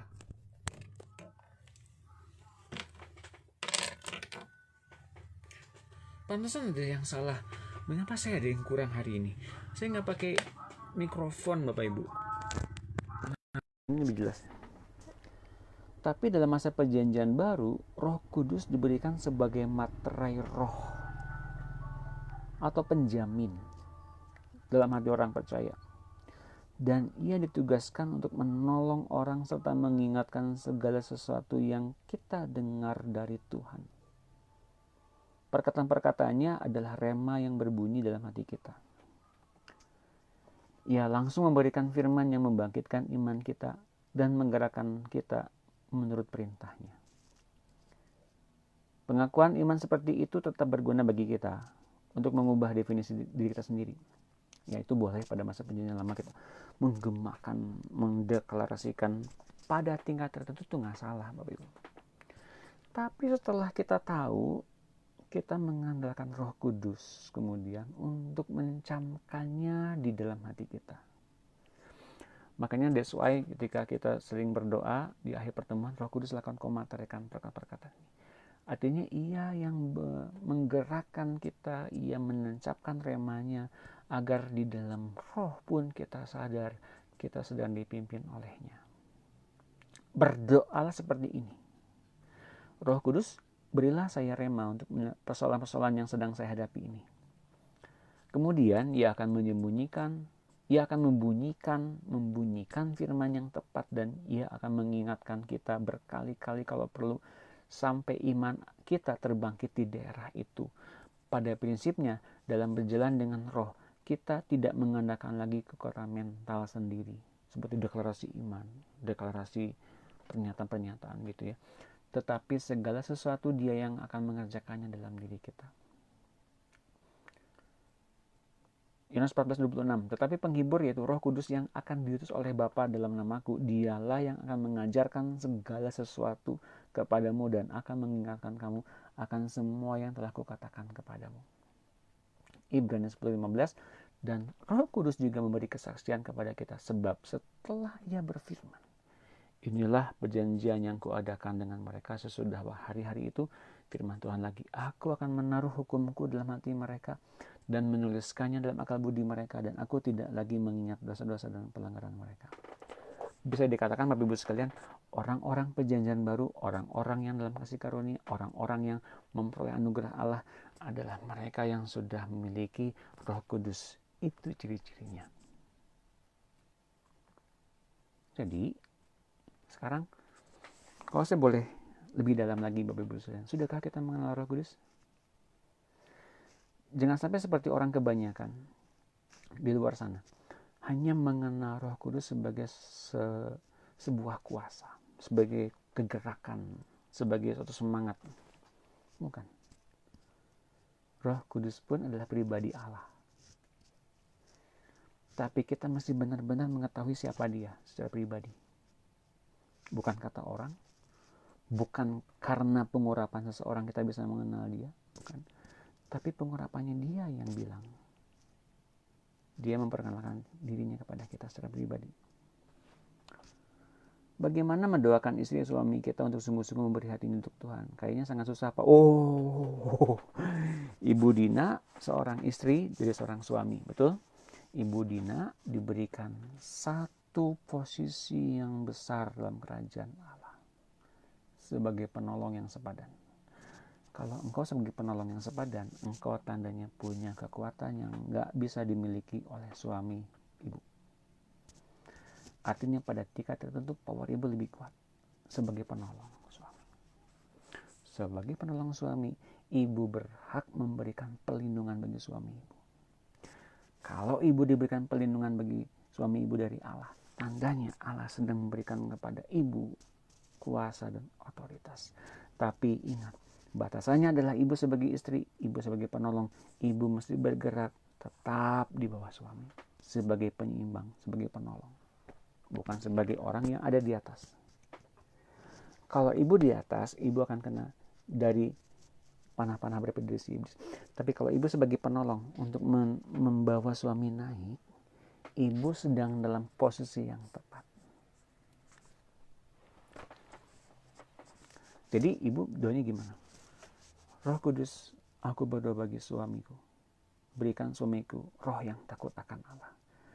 Balikan dia kepada posisi yang benar sebagai hamba Tuhan, sebagai anak Allah, dan pelindung bagiku dan bagi keluargaku. Dalam nama Tuhan Yesus, aku bersyukur. Cuma gitu, Bu. Itu udah bagus. Filipi 2:12. Saudara-saudaraku yang terkasih, kamu senantiasa taat. Karena itu tetaplah kerjakan keselamatanmu dengan takut dan gentar. Bukan saja seperti waktu aku masih hadir, tapi terlebih lagi sekarang waktu aku tidak hadir. Karena Allah lah yang mengerjakan dalam diri kita, baik kemauan maupun pekerjaan menurut kerelaan-Nya. Allah lah yang punya kehendak. Allah lah yang punya kepengen. Kalau Bapak Ibu sekalian nangkep, Allah itu sedang membangkitkan keinginannya. Ia yang lebih punya kepengen dibanding kita yang punya kepengen dulu. Jadi sebelum kita punya kepengen, ya yang bangkitin dulu. Jangan kita punya kepengen duluan. Satu hal membuat kita menjadi orang yang susah, yang tampaknya enggak yang sulit melihat janji Allah, melihat cara Allah kerja, karena kita udah punya kepengen duluan, karena kita udah punya visi duluan, karena kita udah punya genggaman di tangan kita duluan. Ini yang lebih baik kata saya sih. Enggak, Bapak Ibu sekalian, lepaskan. Minta yang dari Allah.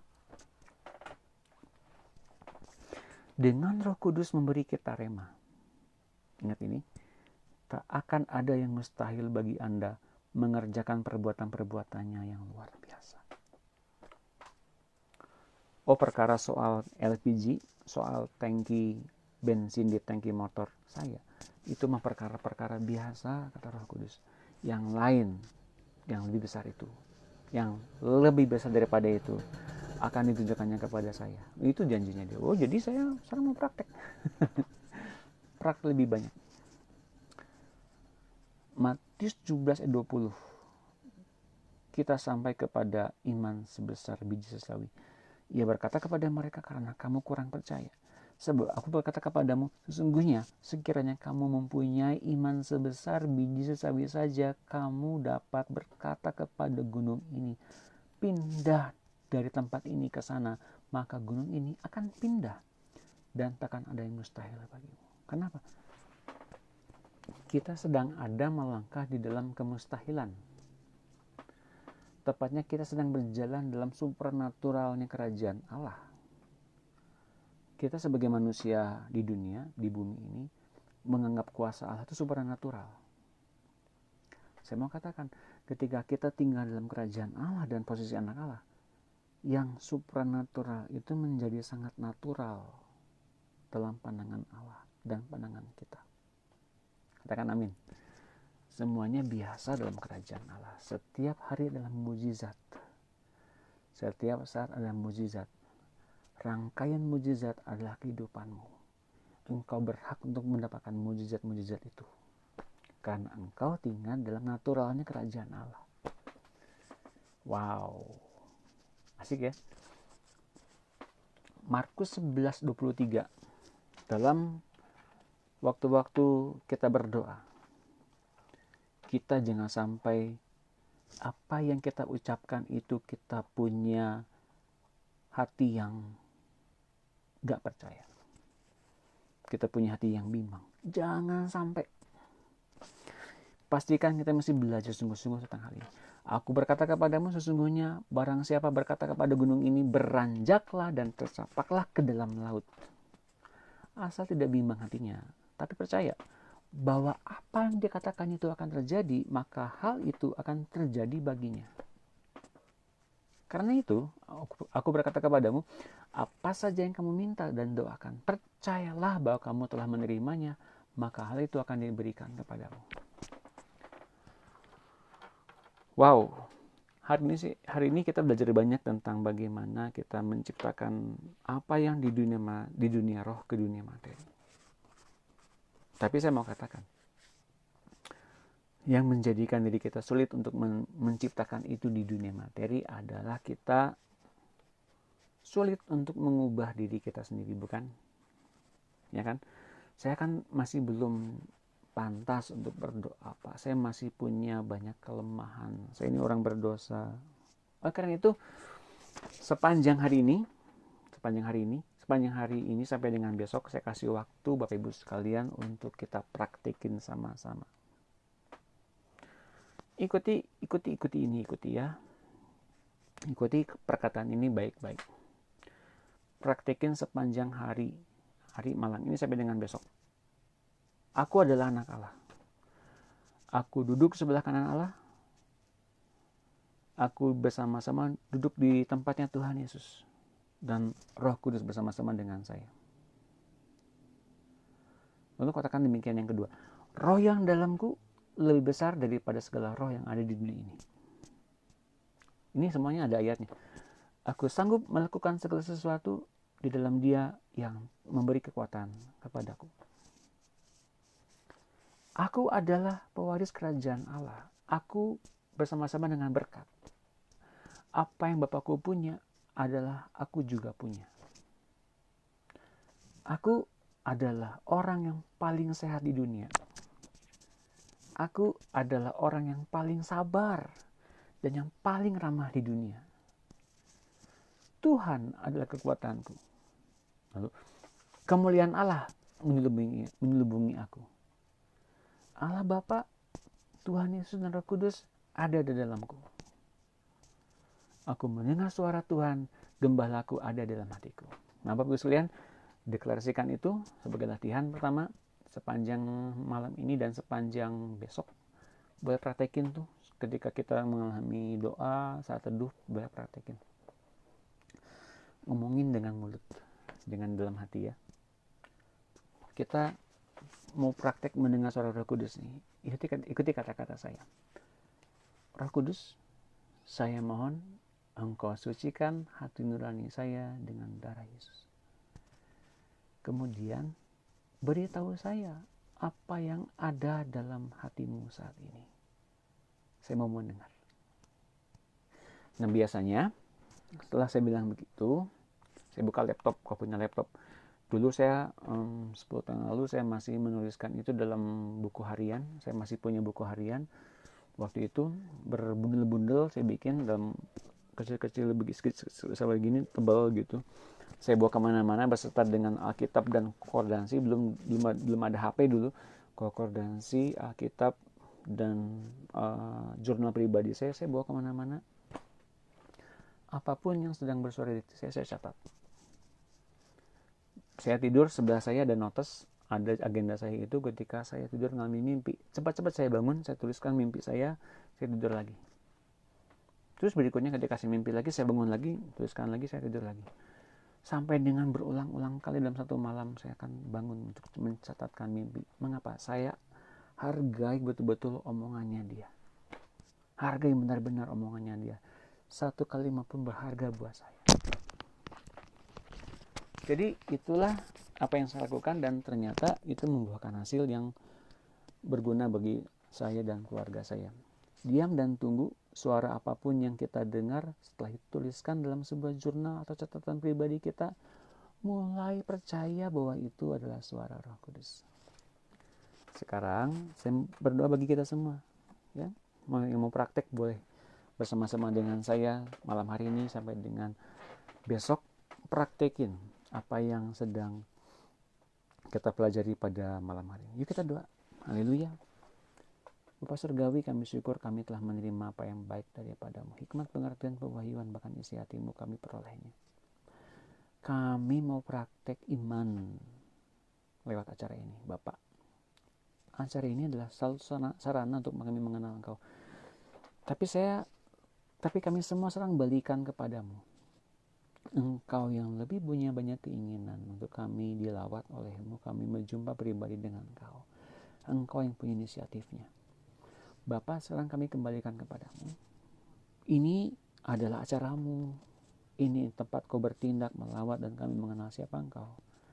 Dan kami juga mengenal siapa Roh Kudus di hati kami. Dan mengenal siapa Tuhan Yesus secara pribadi. Ini acaramu, Bapak. Mari Bapak Engkau lawat kami setiap anak-anak Allah yang mendengar acara ini, baik lewat rekaman, lewat YouTube, lewat apapun. Engkau yang mengerjakannya. Dan mari Roh Kudus, Engkau yang memateraikan setiap pernyataan-pernyataan dari Allah, membuatnya jadi rema di hati kami masing-masing. Dan apa saja yang kami sekarang sedang hadapi, kekhawatiran, kecemasan, ketakutan, kami serahkan untuk Kau menanggalkannya dari hati kami. Itu dari hati yang lama. Dalam nama Tuhan Yesus, ambil semuanya dari hati yang lama kami. Pakukan itu di kayu salib kami masing-masing. Dalam nama Tuhan Yesus, kami beri Engkau otoritas 100% untuk mengambilnya dari hati manusia lama kami. Bahkan manusia lama kami Kau buang semua. Jangan sampai ada bejana apapun yang isinya kekhawatiran, ketakutan, bahkan takut akan mati. Termasuk takut terkena virus corona, takut akan kekurangan makanan, kekurangan minuman, kekurangan akan bahan pangan esok hari, bahkan kekurangan duit, kekurangan finansial, kekurangan penyertaan Allah. Dalam nama Tuhan Yesus, Mari Roh Kudus buang semuanya sampai habis. Kekhawatiran akan sekolah anak, kekhawatiran akan masa depan, kekhawatiran akan penghasilan suami, bahkan penghasilan diri sendiri. Sekarang kami mau buang. Kami kaya karena Tuhan Yesus telah menjadikan kami kaya. Kami berkelimpahan akan segala sesuatu. Sekarang kami terima ini di hati kami yang baru.